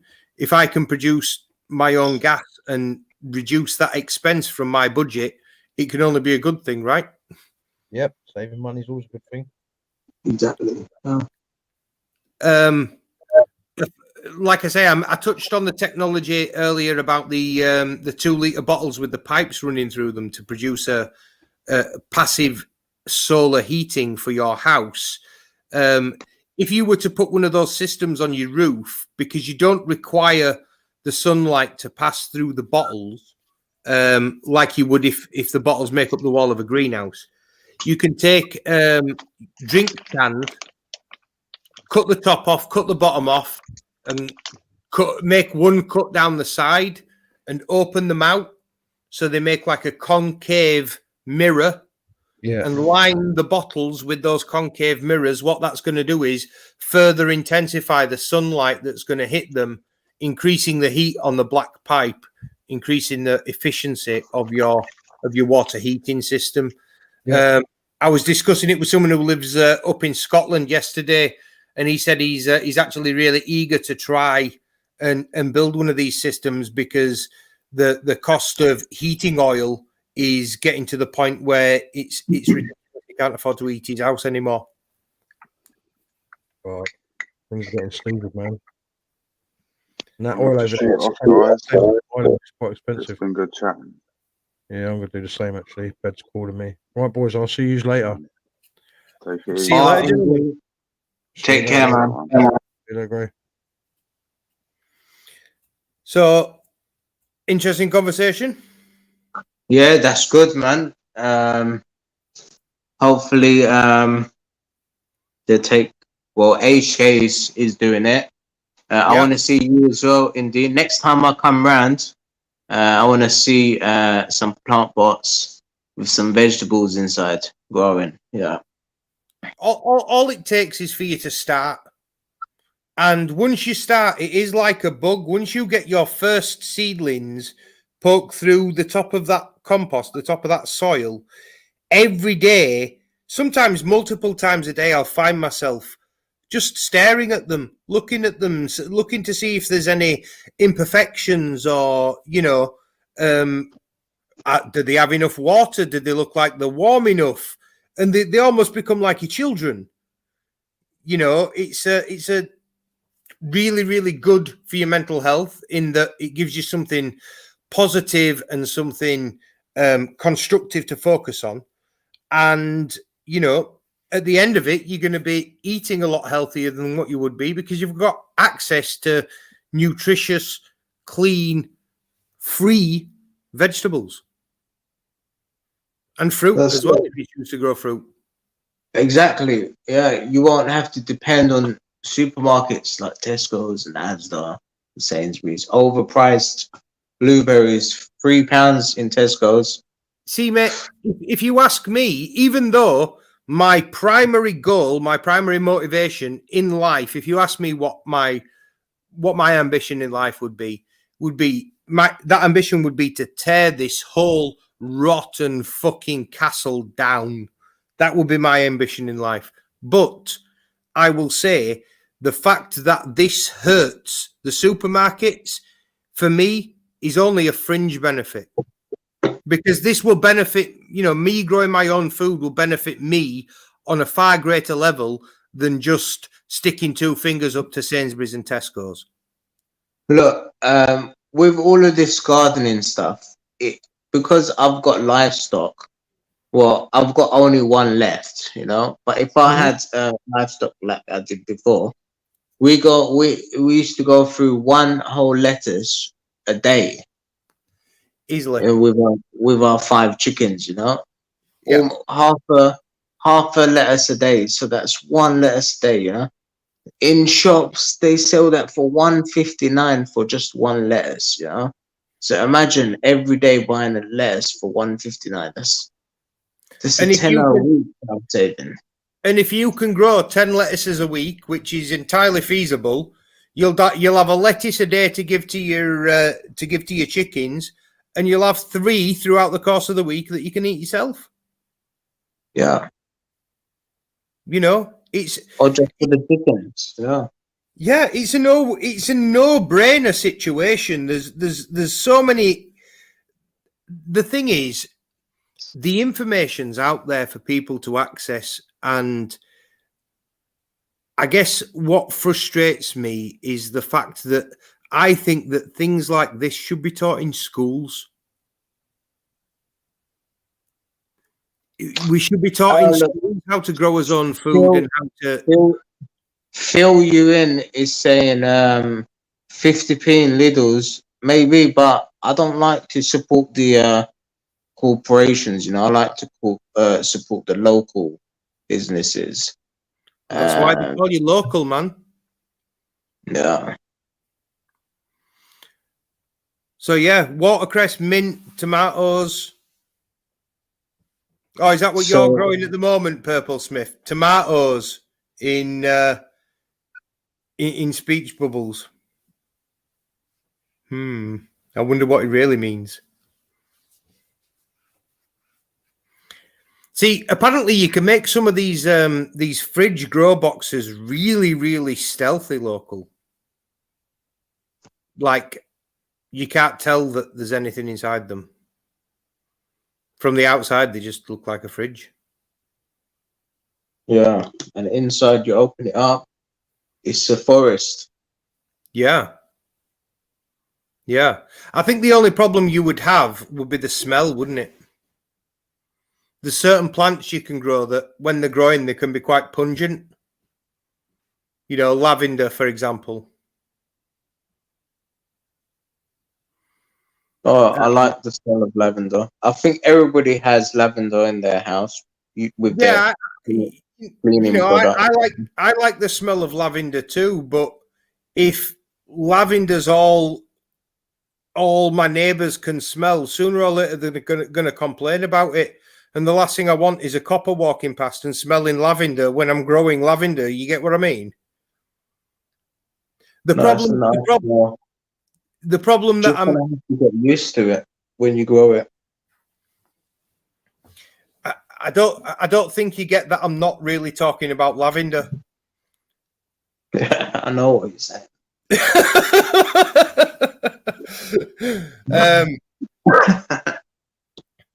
Yeah, what am I looking at? Onions are easy. I've got onions in my front garden at minute, Edge.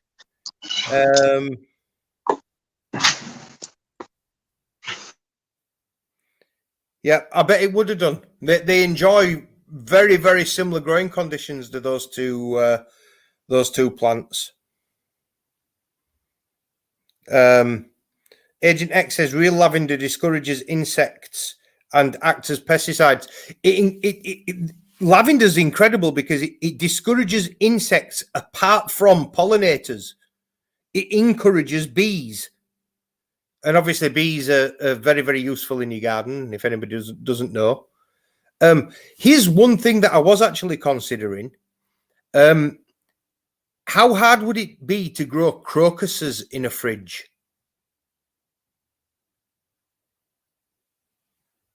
What do you think? I have no idea. Why would I want to grow crocuses? Look?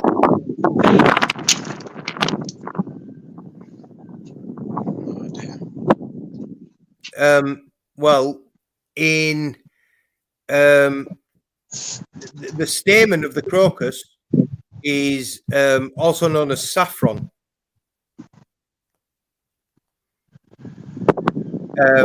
And saffron sells for more money than gold per weight.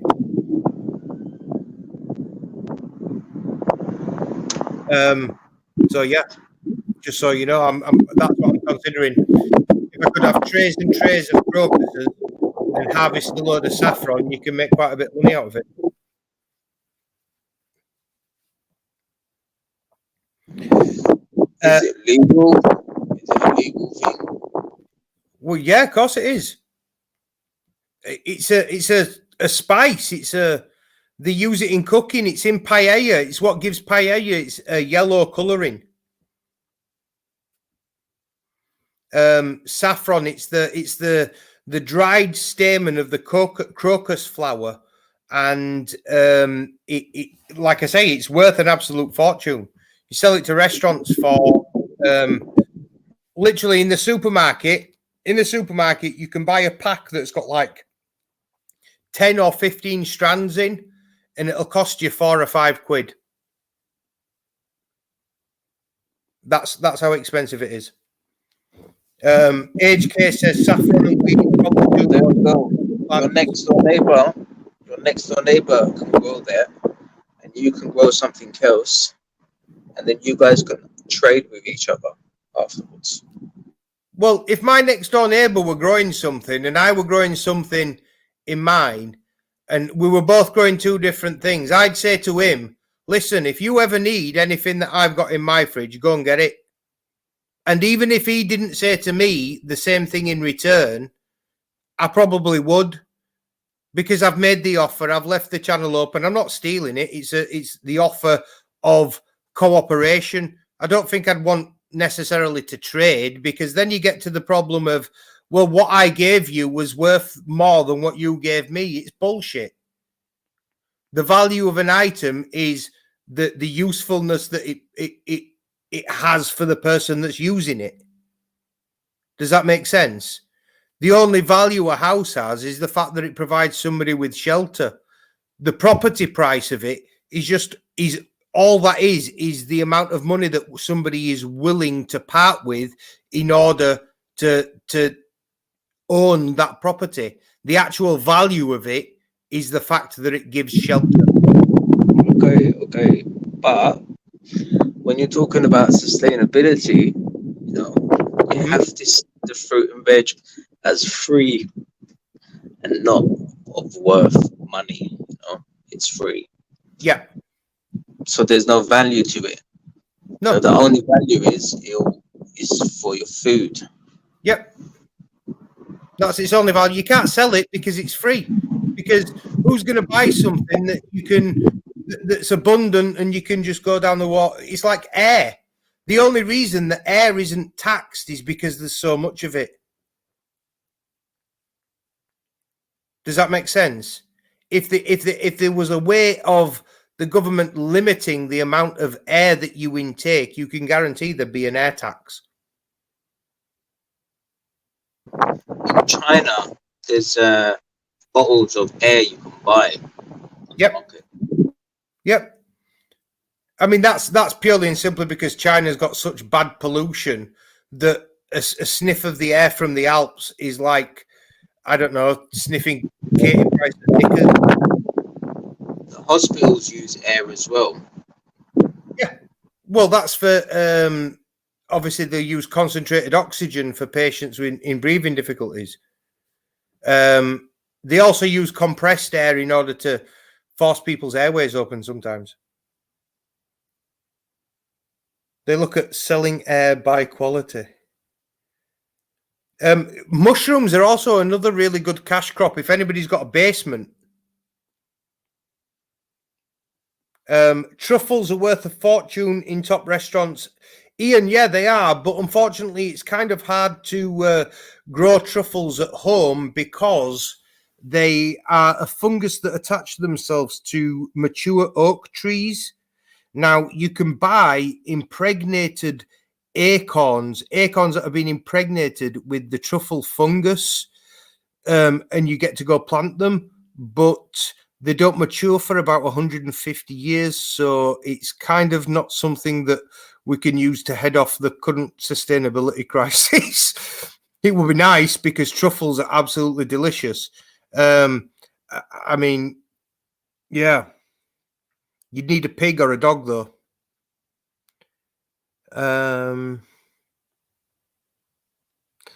Argument says that they're going to ban growing your own food. It wouldn't surprise me if they didn't. In certain states in America, it's illegal. Did you know that? Say that again. In certain states in America, domestic horticulture is illegal. What do you mean by that? What? You can't grow your own food. It's illegal to grow your own food in some states in America. Are you joking? I'm not. You can look it up. In some states in America, whether it's states or it might be certain cities, like in municipal districts. But there are certain areas in America where it is illegal to grow your own food. You're not allowed to grow your own food. Phil Ewan says Monsanto. What Monsanto are an insidious company. Yeah, they're a seed company. They manufacture seeds, and they genetically modify the seeds so that they are second generation infertile. So your first that when you plant the seeds, it will produce fruit, and that fruit will have seeds in, but those seeds will be infertile, so you can't get a second generation from them. In the UK, they expect you to ring them if you have a tobacco plant, so they can tax you. Yeah, that sounds about right. Bill Gates has bought most of the growing land. You know, Bill Gates, with his vast wealth, that man could have made a massive difference to this world. He could have Hold changed. hold on a second. Hold on. What was that? What did you say? The Bill Gates has bought all the land or something like that. Yes. So He's I bought saw. Well, I don't know how I can say this. I'm on YouTube. So I thought all the land, the soil, like a meter of it or something, was all dug up and sent out to China to pay the debt, the US. soil That's why. to pay what debt? Yeah, pay their debt. You know, they're in $25 trillion worth of debt right now, America. To the Chinese mainly as well, isn't it? Wow.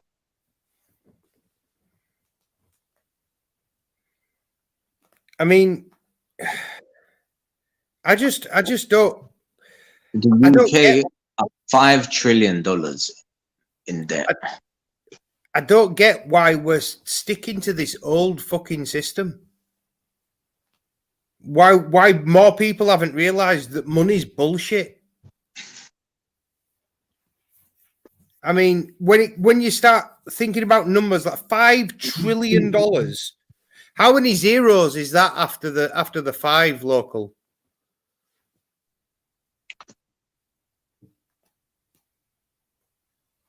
It's 12 zeros, isn't it?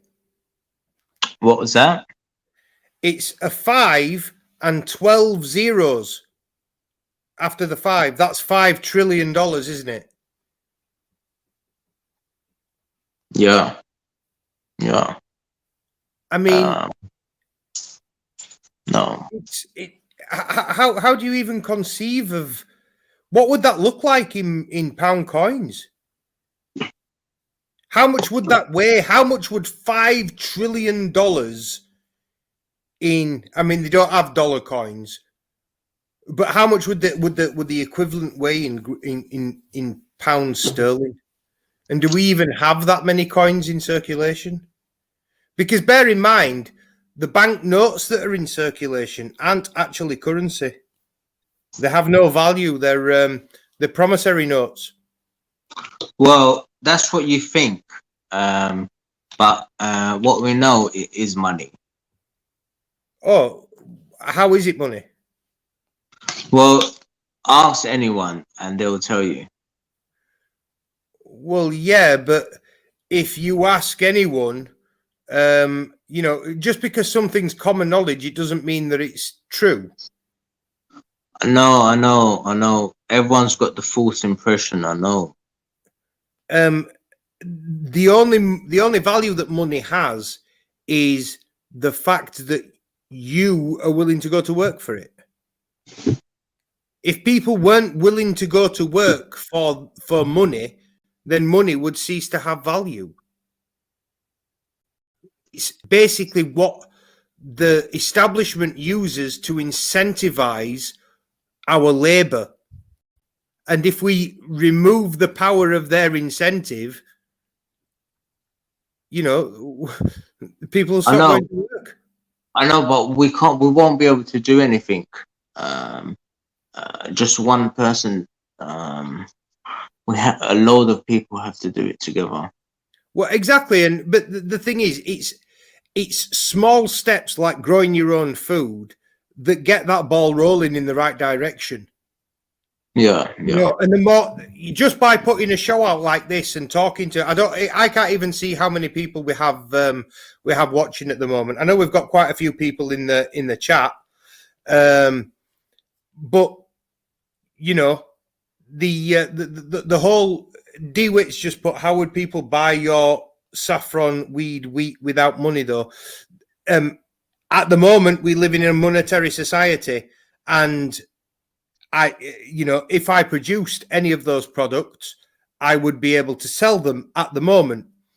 If more and more people started growing their own stuff, the market for my stuff would become smaller and smaller. But then my need for money would become smaller and smaller, because during that time when I was selling my stuff, I'd become more self-sufficient. So it sort of phase itself out.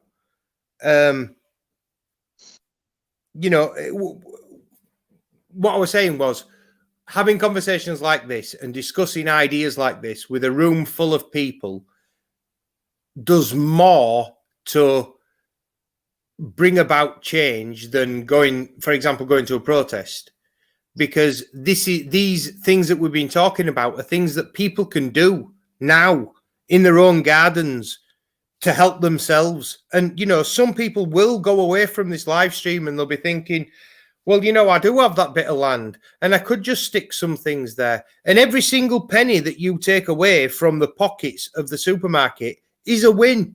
It's a win. It's money in your pocket that's not in theirs. So that's, if just one person grows some strawberries and on one trip to the supermarket doesn't buy strawberries because they've got their own strawberries at home, then I've done what I set out to do. Do you know what I mean? And that's how I'm looking at it. At the end of the day, you don't win. This isn't a marathon. This isn't a sprint. It's a marathon. And sorry, man. Can the person in the back flip me off, please? Who's in the back? I don't know. All right. No, when you said in the back, I forgot. Then we've got the backstage, haven't we? That's what you're talking about, obviously. Yeah, can you just wave or something? Prove that you are alive.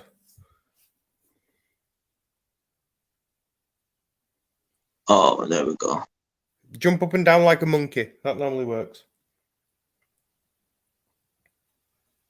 What's happening, local? You all right?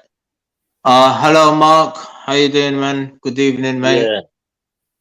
Good Yeah, evening, not Mark. too bad, mate. How you doing, mate? You all right? Yeah, I've just been listening to you, mate. I'm not being rude to you, but your ideas seem a bit just completely crazy, if you don't mind me saying. Yeah, they do. Which I mean, one? you're saying, hang on a minute, you're saying things like, yeah, grow your own fruit and veg and all that kind of stuff.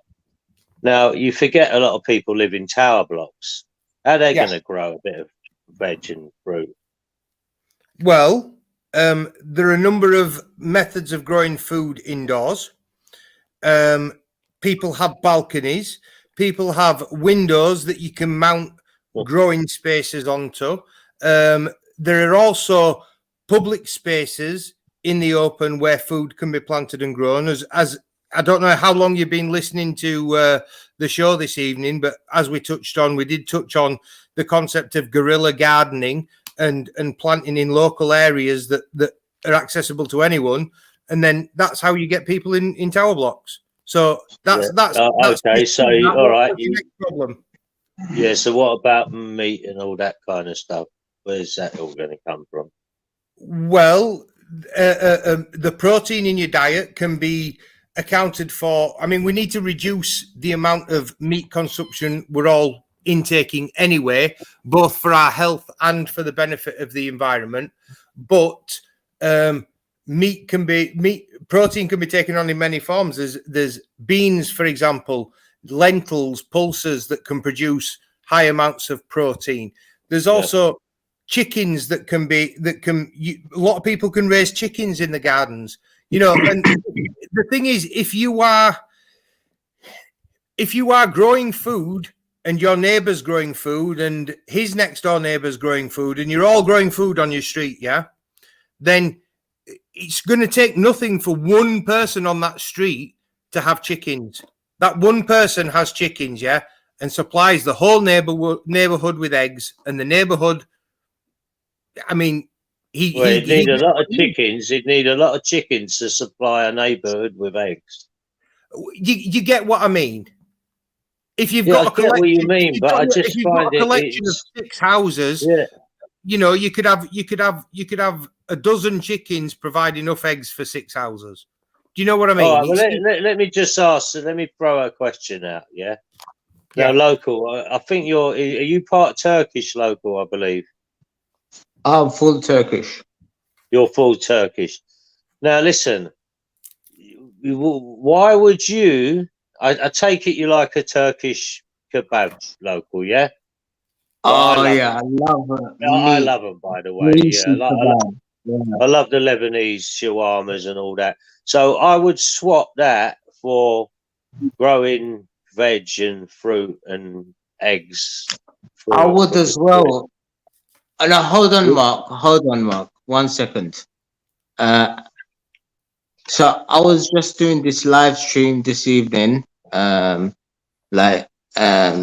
help with what's gonna go on in the next 6 months, maybe 8 months. Now, But it's you gonna think get. this is all? Sorry, you could think this was all going to unfold in the next 8 months? Oh yeah. Really? Do you know how much? Wild, isn't it? Do you know how much Everything's gonna be grain? expensive. Do you know how much grain the Ukraine supplies to the world? Yeah, I saw something like that on. It's about 30-odd%. Yeah, and they're about to go to harvest. The silos that they normally put the harvest in are all full with last year's because the Russians have blockaded the port in Odessa and they can't get it out. So if that crop rots in the field, which is what it's going to do, that's 30%. Bear in mind, there's already about 20% of the world's annual production in those silos. Can I ask you a question? Go on. Right. You know the size of Ukraine, yeah? Mm-hmm. Do you believe that 30% of the world's grain comes from Ukraine? Because I certainly don't, by the size of the country. If it was the size of Canada or Russia or China, then I might believe that. But I don't believe that they produce 30% of the world's grain. Not for 1 minute do I believe a small country like that produces 30% of the world's grain. You can fit Germany in it 3 times. Yeah, well, I'm talking about the size of the world to the Ukraine. That's nearly 30%. That's 1/3 of the grain it's producing. Yeah, I don't believe that for 1 second. It's 9 times bigger than this country. Still small compared to Russia. Still small compared to Canada. Still small compared to China. So what you need to actually take into consideration is how much of those countries is actually productive arable farmland. Now, as far as I'm aware, yes, Russia may be the largest country in the world by land mass, yeah, but most of it is unfarmable fucking tundra or desert. I still don't believe it. I don't believe it. Right, so that is dramatically going to reduce their output. Now, China. What about the United States? The United States, yeah, that produces a vast amount of grains in the corn belt, like Nebraska, Idaho, and I lived in the States for 6 years. I've seen those massive cornfields that just go on for literally miles and miles and miles. They are huge, but what you've got to bear in mind is our own country. What about our own country? Hang on. America has a varied farming agricultural economy. They don't just produce grain. A lot of their land is dedicated to pasture land, and they have cows on it, yeah, because they produce a lot of beef. They also grow a lot of potatoes. They grow a lot of corn. Do you know what I mean? Not just wheat. Yeah. Okay. Well, what about our own country? Do you know how much we supply our own grain with? What we grow ourselves? Well, we fortunately. Do you know more or not? or less, we more or less produce the amount of grain that we use in this country. And now Local will be a better person to ask for this because he actually works in the bread industry, so he would know. Well, he might not, but he might be more likely to know than I am. But I think that it's about we produce about the same amount of grain that we use. But the problem is, because of the crisis in Ukraine forcing the price of grain up across the world, British grain has gone up in price to reflect that, and you've got all the cost of living inflation going on top of that as well. Yeah, but when I saw the news talking about the grain, we basically produce what you said, but they're saying we don't produce this fine grain, what makes whatever, which another story I don't believe for a second. I don't believe half the shit what's going on. And I don't think what you lot are saying in 8 months' time, everyone will be growing carrots and passing carrots to each other. I don't think that's going to happen. I'm sorry. That's my view. No, I think people aren't going to be passing carrots to you, pal, are they? Because you're very negative, aren't you? I think listen. Can I flip this round? I think you're very negative, Mr. Gray. Okay. You know, I think you're on this show at this moment now, and you're telling people that they're going to be swapping vegetables and growing veg in their own tower blocks. That's bullshit. That's not going to happen. Do me a favor, mate. Do me a favor. You just tell me whether or not you think you think that people growing their own vegetables and sharing them with each other would make the world a worse place. Is that what you're trying to tell me? No, I'm not saying that. But what I'm saying is, so what am I saying negative? How's it negative? If it's not going to make the world a worse place, we're all going to be absolutely snookered in 8 months' time. Now I'm going to remember what you said. I think we need to be prepared in 8 months' time, and I'll prove to you you're wrong. But even if it doesn't happen, mate, even if it doesn't happen, even if what I'm saying doesn't happen, the people that follow my advice will be in a better position than the people that don't. And the reason that I'm saying that is because they'll be growing their own food.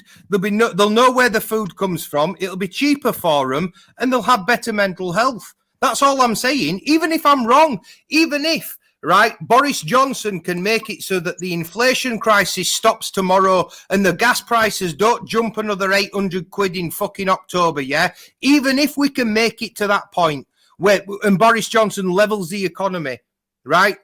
And all the prices stay the same. The people that are growing their own food will still be better off than the people that aren't, mate. So you tell me it's being negative. No, it's being pragmatic, pal. At the end of the day, you've got to protect yourself. You've got to protect the people that you love. If there's no food in the supermarkets and you're not growing your own food, what the fuck are you going to do, mate? I'm going to be all right. But if you come knocking on my door asking for a carrot, I'll close it. No, honestly, I just think you're just propelling a bit of... I know, Mark, yeah. I work in a bakery factory, you know, bread factory. And I heard the price of bread is going up. Well, everything's going up. It's just what they're doing. They're turning the heat on everyone. They want you to use less. They want you to... I mean, my electricity bill for the last 3 months was 800 and nearly £900, which it's normally £107. But I did mess up because our boiler wasn't working. It was giving out hot water but no heating. So I bought a couple of blower heaters, which was probably the worst thing I could have done because that sent my bill up to nearly £1,000. Now, at the end of the day, I was expecting a bill around about 400. But to see them figures, 880 odd quid, I thought, wow, you know, they're turning the heat on everyone to use less. We live in a society which is a throwaway society now, and people buy something and you throw it away because you don't want to get it repaired or you don't want to clean it, which people do. I mean, it's just the throwaway society the elites have caused for us because we don't produce nothing no more. No one makes anything. This is what I'm trying to change. This is exactly what I'm trying to change. You can use resources that you have at your disposal to take you off the grid. Now, somebody's put in the comments, CGO Land has put, growing your own is not doable. It's not cheap at all, and you'll be the target when the sugar hits the fan. I've got to disagree, because at the end of the day, I've set my garden up and I haven't spent a single penny. And do you know how I've done it? I've done it using recycled materials that I've found in my community. I am a womble, mate. I go around and I pick up things that I find in my local community and I make better use of them. And that's what we should all be doing. Great. I can understand one man doing it, or even 1,000 men doing it, but 62 million people doing it, or how many the population of this country is, it's not possible. It doesn't take 62 million people doing it. All it takes, I don't know, 500,000 people doing it. I'm not talking about feeding the whole country this way. What I'm saying is we need to show that there is a way of living that isn't dependent upon corporations and big businesses for our existence. We need to provide an alternative lifestyle to the one that we've been forced into. That's what I'm trying to promote. Listen, I understand your message. I really do. And I'm not happy with what's going on in the world. I can see what's going on. But what I don't understand is that way of doing it is not going to work, I'm afraid. I just can't see it. And I agree with you. Listen, I lived on a boat for around about 3 years. Way. That's just one way, though. There's a lot of other ways. Yeah. Well, yeah, I lived on a boat for around about 3 years, and that was very simple, very easy life. Yeah. It wasn't expensive. Yeah. The mooring fees were cheap. I had a thing called a cruising license.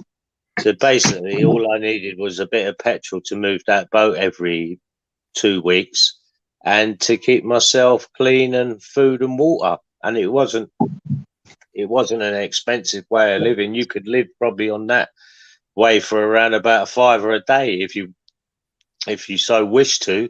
I mean, I know lots of people that live on boats and they live a very cheap, simple life, but you know, it's not for everyone. It's just the way it is. It's the way completely. But I mean, if we all reduce, I mean, nobody can sit here hand on heart and tell me that the way we are living is the best way for us to live. No one can tell me that.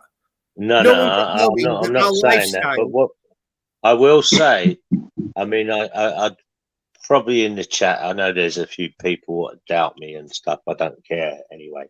No, it's fine. Yeah, I would say I never worry about the chat anyway, local. It doesn't bother me if some people dislike me. That's fine. But one thing I will say is on this panel, all opinions is fine. This is an open-minded channel, so anything. Nice one. Anyway, what I will say is, you know, with like the gas and electric all going up. Yeah, it's part of their way of trying to tell us, right, we're using too much, and we're all guilty of wasting these, you know, these things we're given, like electric, well, not given, what we pay for electric, gas and water, because it is, you know, and I guarantee you every single person in the chat now has turned their heating down a bit and make sure they're not on their power switches are off. I guarantee you they've done that. Mark, you're saying this, yeah? So I go to work 50 hours a week, 12 hours a night. Yeah. And so we worked it out, and I have to work extra month and a bit because of the bills. Yeah. More now. I'm actually going to disagree with the point that you made, Mark. I think that I don't think it's the elites telling us that we're using too much. I think that, as I said earlier, we've reached a point where the elites are realizing that. I mean, look at are you familiar with the anti-work movement in the United States? Have you heard of that? No, I haven't. So it's basically anti-work, r/anti-work is a Reddit subfeed, and it basically is a kickback against bad employers. And it's about, you know, stories about how employers are consistently, persistently exploiting people and just basically acting like assholes because they assume that they can. And the pushback and the fight against that. Now, in the UK, we actually enjoy a lot of employment rights that they don't have in the United States. In the US, they can be absolutely brutal. There's such a thing called a right to work state, and an employer can fire you, can terminate your employment for no reason at all. They don't have to have a reason to terminate your employment. They can just tell you, you're gone. See ya. Well, they can do that here as well, unless you've been working for the company for 2 years. You can get rid of you at the flip of a hat.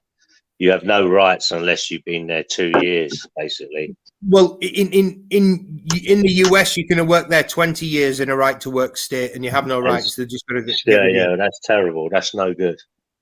That's no so, good. And obviously, I will say this: local. I mean, you go to work for 12 hours a day or 10 hours a day. Did you say? Yeah. 12, yeah. Right. I know that's a bit extreme, local. That's a lot of hours you're doing, mate. So what we doing? How many days you doing a week? 5, 6? 4 on, 4 off.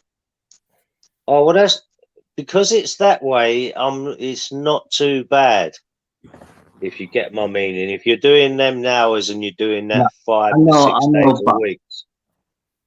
But what local? What I'm gonna where I'm going local. You going to work? I know things have gone up, and it's a bit of a downer for I hope your money's gone up. It probably hasn't, but going to work, in my view, is good for your soul. It gets you up in the morning. You're going out. You're meeting people. I understand this. No, but for an average person, an average family, I don't have kids or wife, but other people do working around me. So what I'm getting is not enough for them, Sure, I get that because the money's not gone up. I mean, I've been lucky enough to hold a few businesses of my own, and I've worked all round Europe with sort of jobs what were sort of put in my place because of the contacts I knew, and because I showed willing and I worked hard. Construction, but I mean construction. Mm-hmm. But I worked on a couple of US Army bases, what paid an absolute, probably 3 times the salary of a normal construction worker got. They have cost plus contracting with the United States military. So whatever it costs plus whatever profits the company that's doing the contracting wants to make, and the government will just pay it. It's basically the contractor writes the check because the government wants the contractor to keep quiet about whatever they've done. Well, yeah, that's correct. I had to sign I forgot what I had to sign, but it was basically a secret, official secrets act. I can talk about where I worked and what kind of work it was, but I can't talk about the buildings. Exactly what you did. No, I understand. Yeah, even though the buildings had it written on the face of them. Well, if you mention the words, you'd get the security guards going, "Hey, we don't say that round here." And I went, "Cool, man, no problem." But it was a hell of a lot of money I was earning, and basically that all come to an end because of things what happened in this country. So I had to give all that up. But at the end of the day, what got me them jobs was going to work, showing willing, and meeting people. What happens is you meet people, opportunities come your way. Some people don't see them. Some people see them and don't take them, and some people see them and grab them with both hands, which I did. And them jobs took me all around Europe, and I had some great times. And I'm sure they're not finished yet, and it will happen again. But when I hear a lot of people on these channels who seem to me, they're young guys, I can understand there's a lot of people what can't work, and I really feel for them because at the moment I'm in a little bit of a position like that where I can only do certain things. But, when I hear these young guys who are just, I think, man, and they don't want to work because the government's put them in a position that it's easier to, where their rent's paid and whatever, and it's easier not to work. I think, man, you're wasting up your life, man. You could go and see fucking half the world by just getting out there. But because we don't pay enough money to our workers, people are thinking, well, should I really go to work when I'm working? I'm only, once I've paid my rent and all my other bills, I've probably ended up with 80, 100 quid more than the guy what's not working. Do you get what I'm saying? So I understand that side of it, but I don't get it. You know, opportunities come your way when you're out there, and it's good for your soul to get up early in the morning and get out there and do things, So even if it's for yourself. I don't work, Mark. I don't work currently. And may I ask why not? well, you may. Technically, I have limited capability for work and work-related activity. I suffer from a depression, anxiety, and post-traumatic stress disorder. Well, I totally understand you not working. I totally understand that. I'm talking about young guys. It affects me in an intermittent basis. So I have periods where I am fine and I can operate normally, and you know, sometimes for periods I can hold down jobs, and when my condition allows me to, in those periods I seek employment. And, sure, yeah, I get you. But sometimes my problems mean that I have to leave employment. The last job that I had wasn't actually, it didn't end as a result of my health. It was, I was furloughed and then laid off. So obviously since then I've been trying to, well, I've been working on self-improvement, if I'm being honest with you, Mark. I've started developing my skill sets in terms of my gardening. I've developed joinery skill sets, because what I've been doing is I haven't been sat at home all day. I've been doing exactly what I said I've been doing, going out into my community, finding things like pallets and making useful things from things that people have thrown away. Now, hang on. I know that you might not think that that's been, it's not been economic. No. Can I stop you there? These things. I don't sell them. I'll give them to my neighbours and my friends. You know what I mean? I'm not doing it because I want money back from them. I just want to interrupt that there was what you just said there. You see, when these lockdowns first happened, I had the boats then, I've just got a new one recently, but I had a boat and we were on the canal there, and the boats weren't allowed to move. Now, one of the first guys I met, because everyone got to know each other more, because normally on the boats, on the cruising license, you have to move it every 2 weeks. So we were there 6 months. So the first guy I met, he owned a big wide beam cruiser, and he was the manager of the Globe Theatre he'd done a production there for about 4 or 5 months of the year. And he started telling me about the lockdowns were not correct. But do you know what he'd done? Obviously, he was in theatre, so his work was all gone. There was no work at the Globe. And then the place he'd done in France, that was all finished with, the contracts there. He started making boxes from pallets. And he was damn good at it. And he made money from it. He was selling them for like, and this guy had to sign on after being the manager of the Globe. And he was making these boxes, and they were pretty nice. In fact, they were really good. He was selling them for 25 quid a go. And he was selling more than he could make. He couldn't make them fast enough every day. And he was making them from pallets.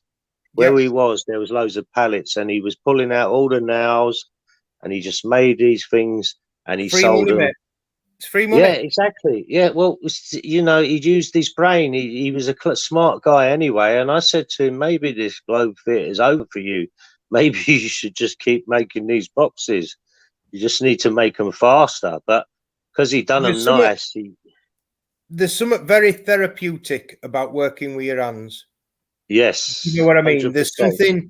There's something that is mindful about taking something and making something else with it. And it's very similar. Watching something grow is a very similar experience. Watching a seed that you planted in the soil come to fruition and be able to actually get something from it. It's a wonderful thing to do. And I urge, that's all I'm doing is I'm just trying to urge people to do these things now. If you do them now, and you know, if what I'm saying, if I think the price of everything's continuing to go up, and I think that come October, when the fuel price increase is announced again, prices will go up once again, and I think that it's not going to be long before we've got civil unrest. I think that there's only so long before people will tolerate what's happening. That's what I'm worried about, Mark, is the fact that if this continues for long enough and gets bad enough, then people will no longer they won't accept it. Well, let's not go. Let's not go Sorry, too deep into it. Let's not go too deep into it because we're on YouTube. Yeah. Well, perhaps that's why they're building these super prisons, because obviously when this civil unrest happens, that's probably what their plan is. I don't know. You know, it's mind-boggling what's going on out there.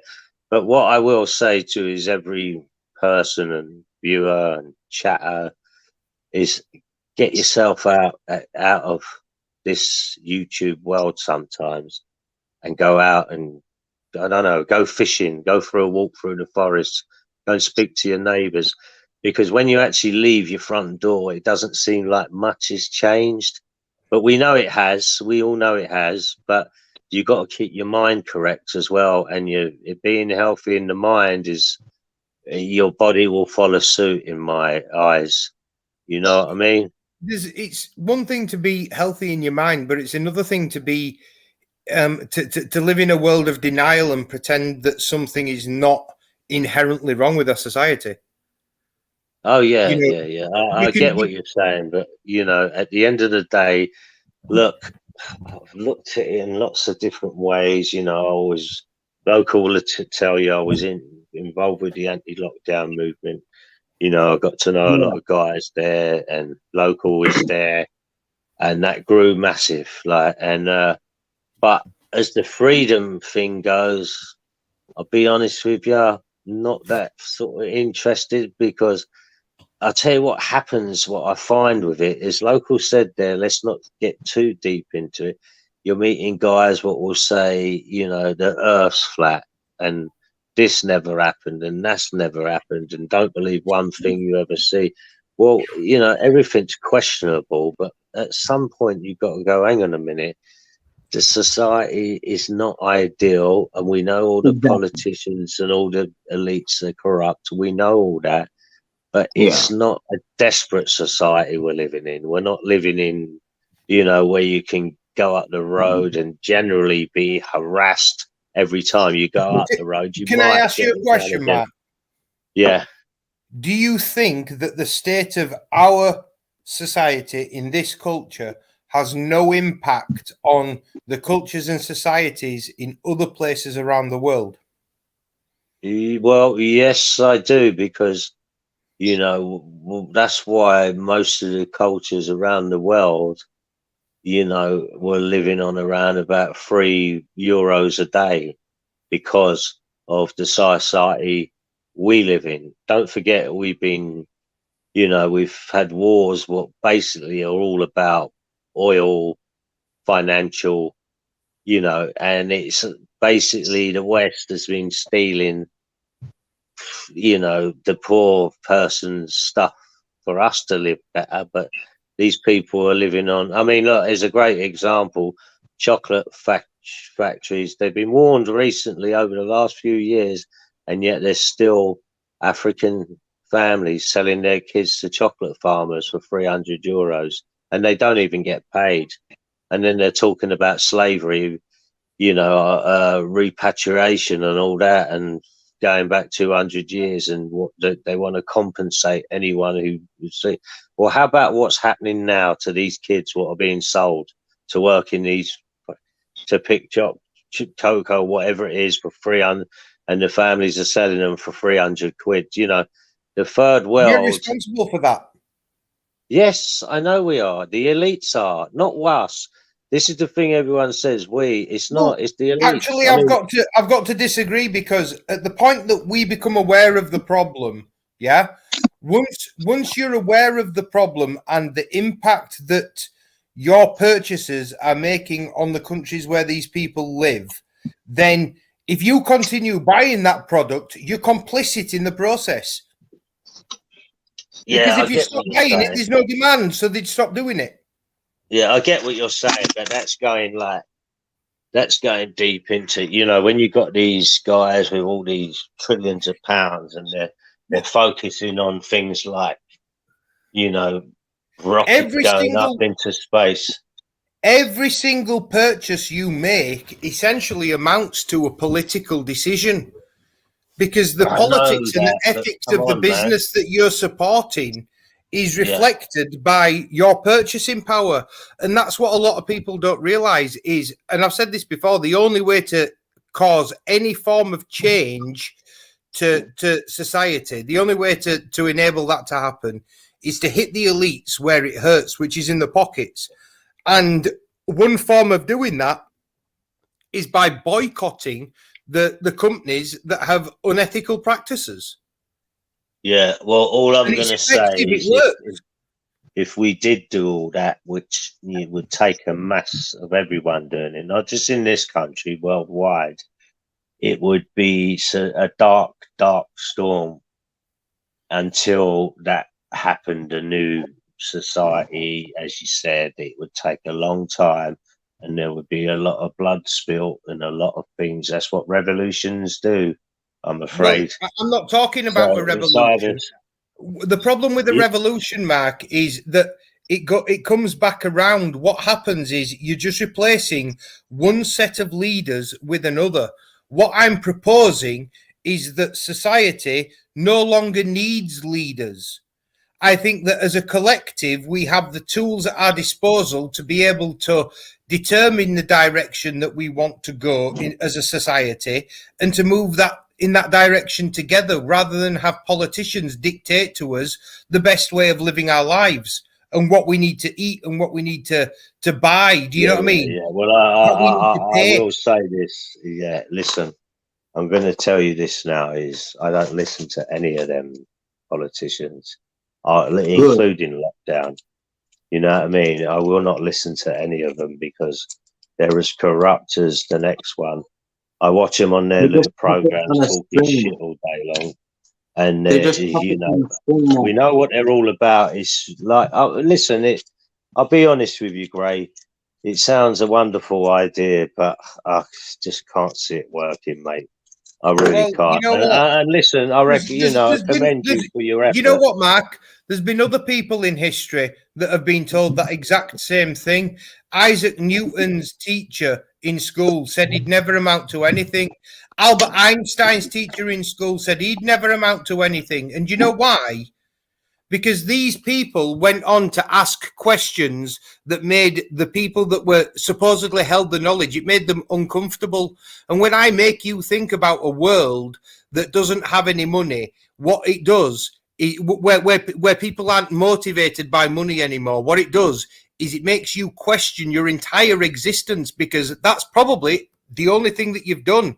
Your entire life has been the pursuit of monetary gain. And I'm telling you, it's fucking worthless. So obviously you're going to experience some cognitive dissonance and emotion about receiving that information, because it's not necessarily what you want to hear. Let me tell you something. It's actually not worthless, because what money does give you is freedom. Yeah. Where you don't ever have to ask for anything from any government. You don't have to ask where you're going to go on holiday.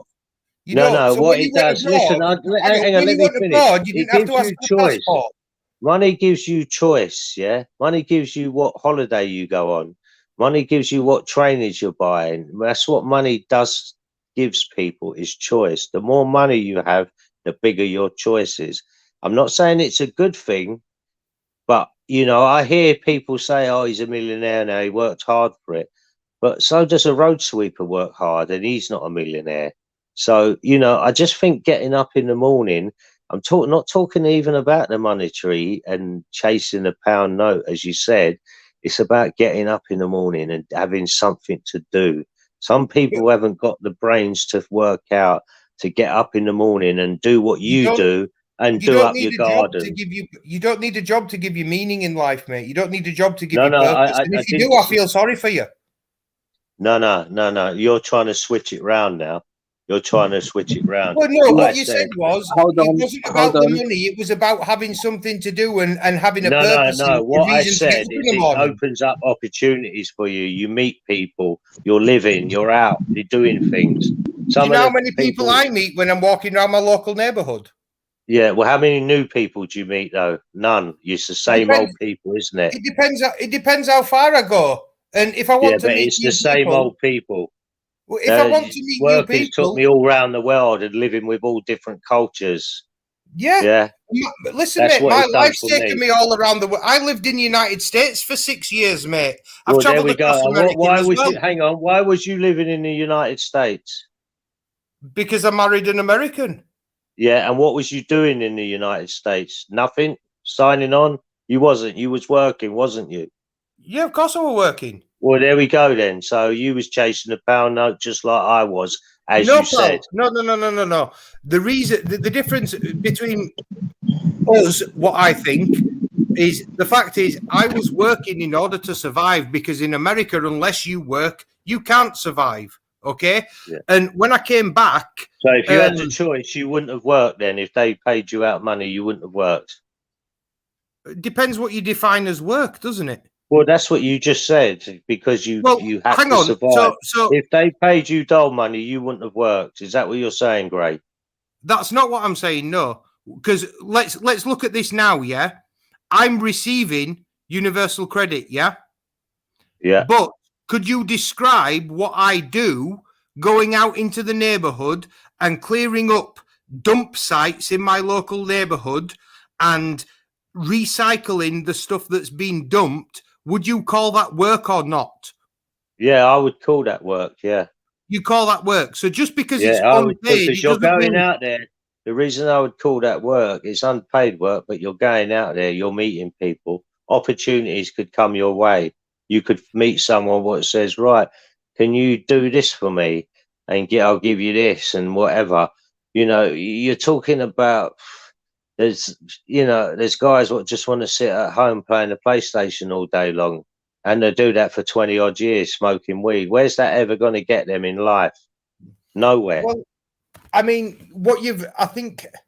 So what you hang on, can I just throw this at you, Gray? You said I was at sorry. You're right, Mark. Yeah, it's true. I know, local. I see them doing it. They don't do nothing, and they expect the world at their feet. Oh, why ain't I got this? You know what I mean? Because you're not getting out there and doing nothing. Can I make an observation about that? When you go to school, the education system is designed to churn out economically useful drones. And unfortunately, not everybody can be molded into that sort of person. You can take a horse to water, but you can't make it drink. There are some people that are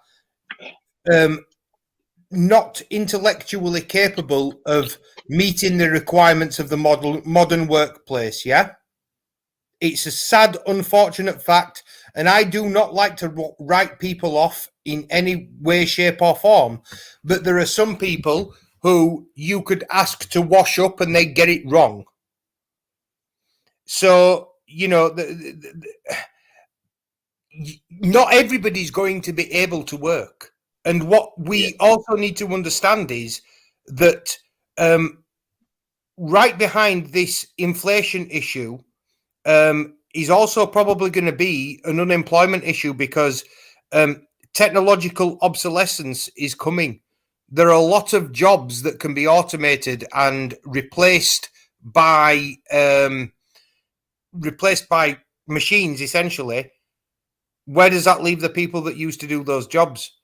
There's going to have to be some realization, realignment of the workforce to account for all the jobs that are going to be lost by automation. You can see it happening in the supermarkets, in McDonald's, all over the place. It's happening. Yeah. Well, look, see, I'm going to leave you with this. Yeah, I have to go to bed. I'll be up early in the morning. I'm going to leave you with this. Yeah, is all this stuff what's going on with all these other things, yourself talking about growing things. I think it takes away one fundamental flaw that everything is forgetting, and it's the most important thing. And they talk about people being distracted to other things. Is if this cashless society is implemented, you're all fucked, because that's when the world is your owned. Then every little inch of you is owned, because probably not you, because you're very unusual that you're going to grow this and you're going to live off the land, as you're saying. But once this cashless society is coming in, and it is, and I'm hearing some of these freedom fighters on these channels buying into Bitcoin and all that, and I think, are you fucking serious? You're going against exactly what you're saying. You know what I'm saying, local, innit? Yeah, and it really annoys me when I see all youngsters paying with their phones and the cash.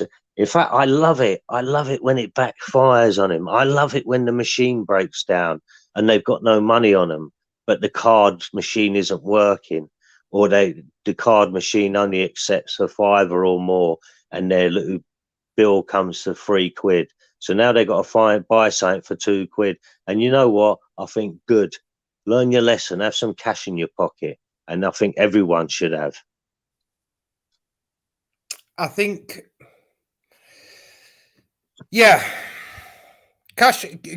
going cashless and giving government complete control over the economy is a bad idea, purely from the perspective that I don't know any drug dealers that accept bank transfer. Yeah, well, no, this. Listen, all right, let me say this. Yeah, a lot of people say that. Yeah, it's the biggest cash market out there is. But and then they'll say things like, at the moment, only 3% of cash is used, or something like them sort of ridiculous figures.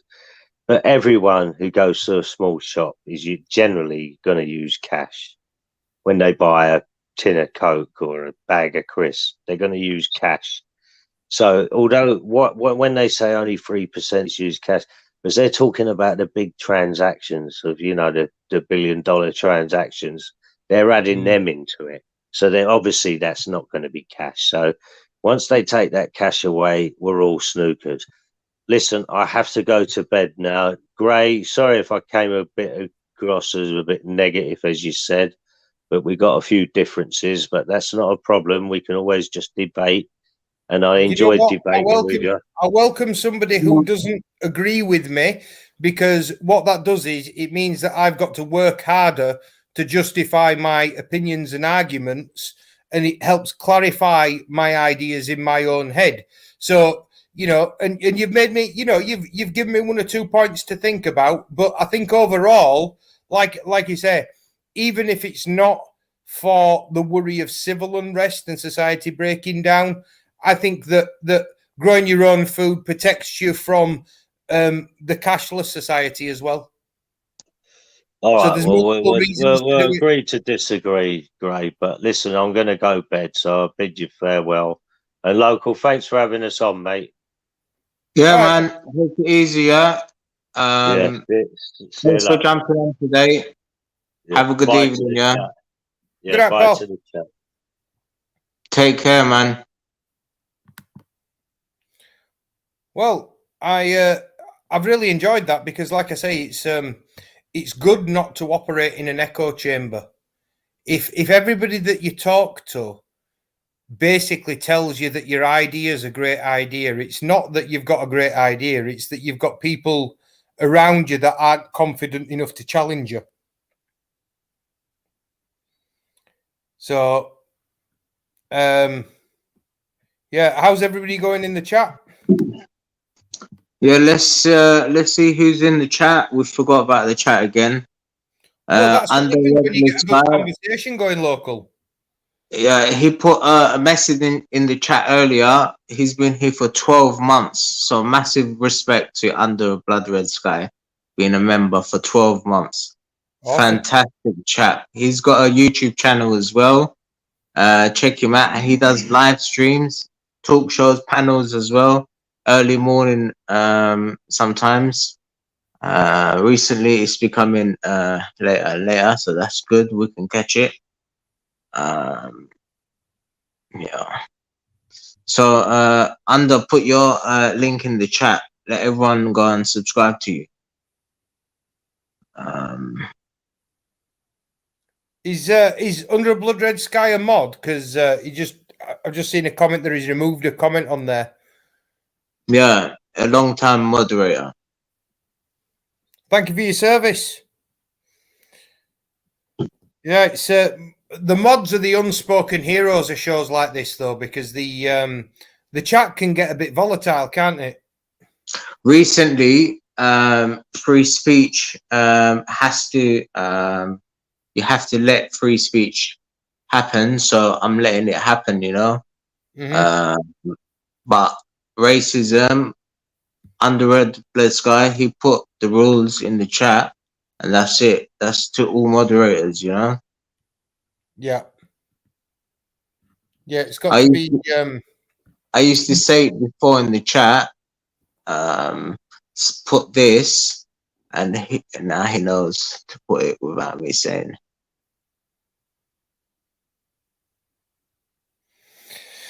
Oh, so yeah, I've enjoyed this evening. I think it's been quite productive. We've shared a lot of ideas and a lot of information.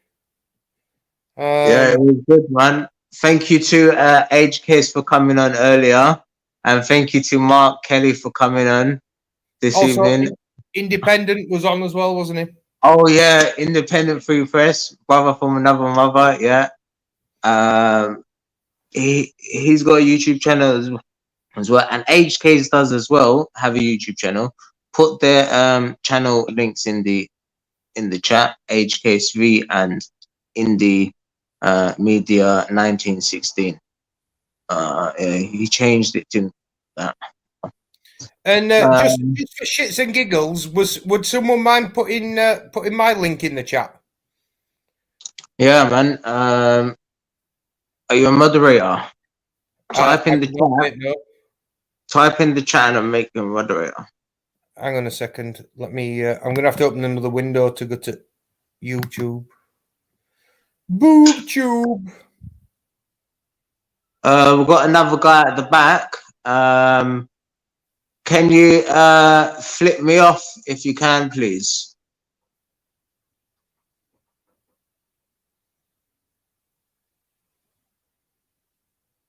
Hello, mate, at the back. Can you put your camera on and just wave at me or something?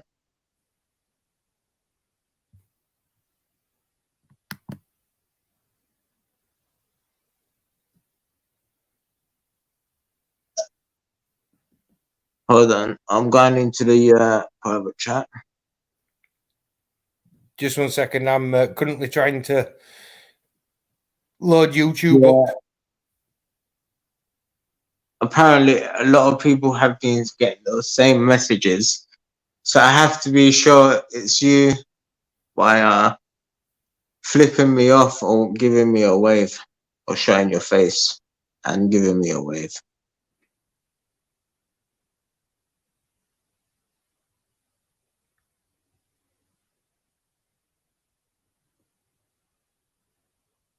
Oh yeah. So I've got to say, I'm quite impressed that we've still got 22 people watching. Oh yeah, I think we should end it there. Look at the time; it's past 1 o'clock. It is, isn't it? Yeah. We've been going for 2.5 hours.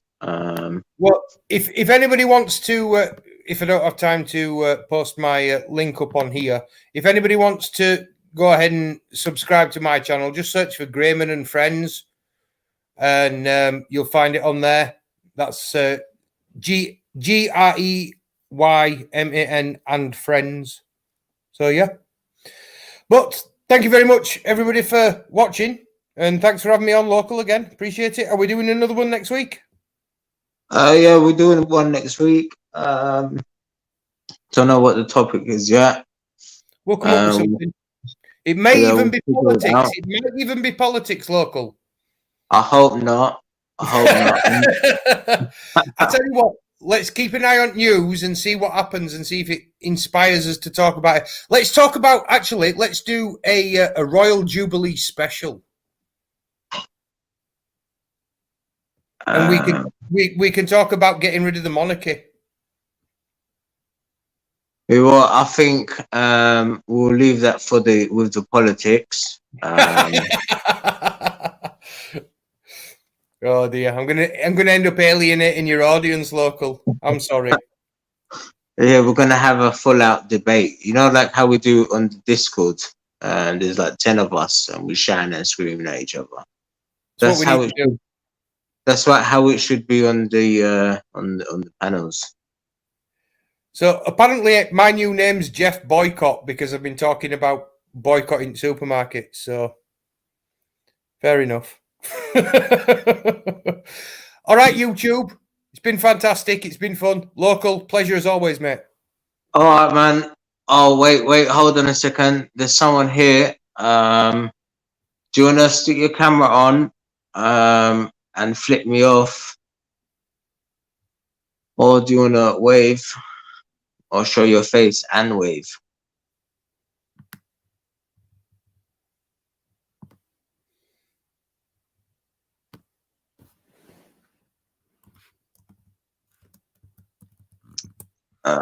Give it another 10 seconds.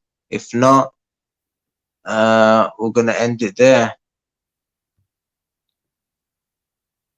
You just somebody stepping into the room and not waving around.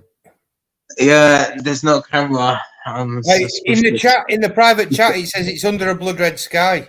I know, but it could be anyone. Yeah. Show us your face, mate. Wait, hold on. To prove it's you, he's a mod. So put in the chat,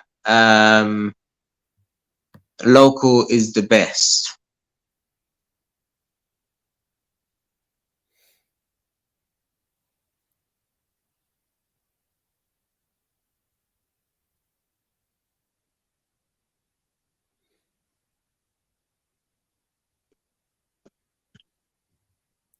It's not UBRS, says Rally Sniffer. What's going on? Is he there?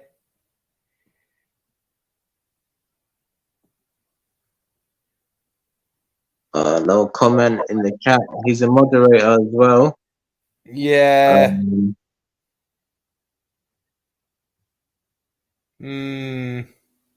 I smell a rat. Okay. Oh, shit. This is the end.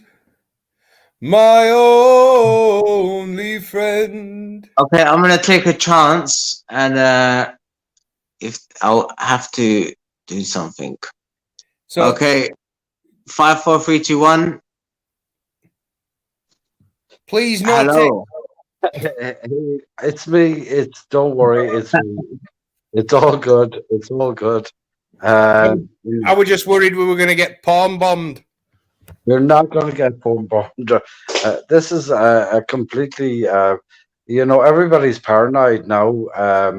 Greyman, and but long time no here. Yeah, I've been focusing on me for a little bit, and to be fair, I was getting a lot of heat on YouTube over some that were silly. So I decided that, I wasn't going to bother subjecting myself to abuse from folk. But then local got in touch and asked me to work with him on this show. So I thought I'd come and have a conversation with people again. But at the end of the day, people make mistakes, don't they? Well, listen, can I thank you first of all for letting me on, local, and can I just say that there are certain people that have agendas against you, and we probably we won't agree on everything. You don't can have I to ask mention you it. about? Don't worry about it.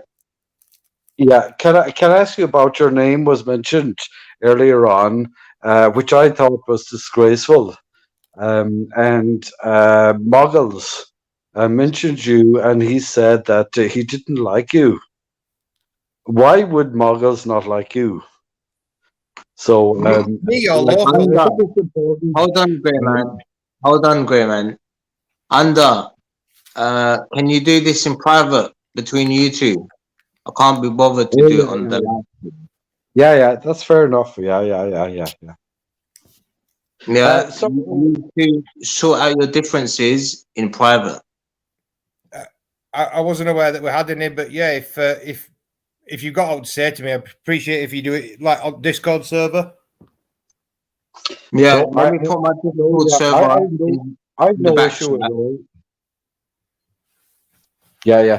Can I just say that I've no issue really at all with you, but I'm just saying that some people do, and but yeah. I'm prepared to leave it there. Look at it, better off. We sorted our differences earlier on in time. I understand what he's done, and I would have done it differently. But oh well, it's been done now. You know, a lot of things these days on YouTube. Yeah. A lot Okay. a lot of things have been getting away with a lot of shit. Yeah. Can I ask, in general, how do you feel about, I've made peace with PD, for instance, Greyman. No, I can't do that. To be honest with you, I've completely forgotten about it. It's not entertained any space in my head. My life outside of YouTube is more important than the petty arguments that I got into when I was on here. So it hasn't occupied any space in my head whatsoever. Yeah, When exactly. under I actually think that needs to be talked about, and I think that that's a fair question, and I think that's a fair answer.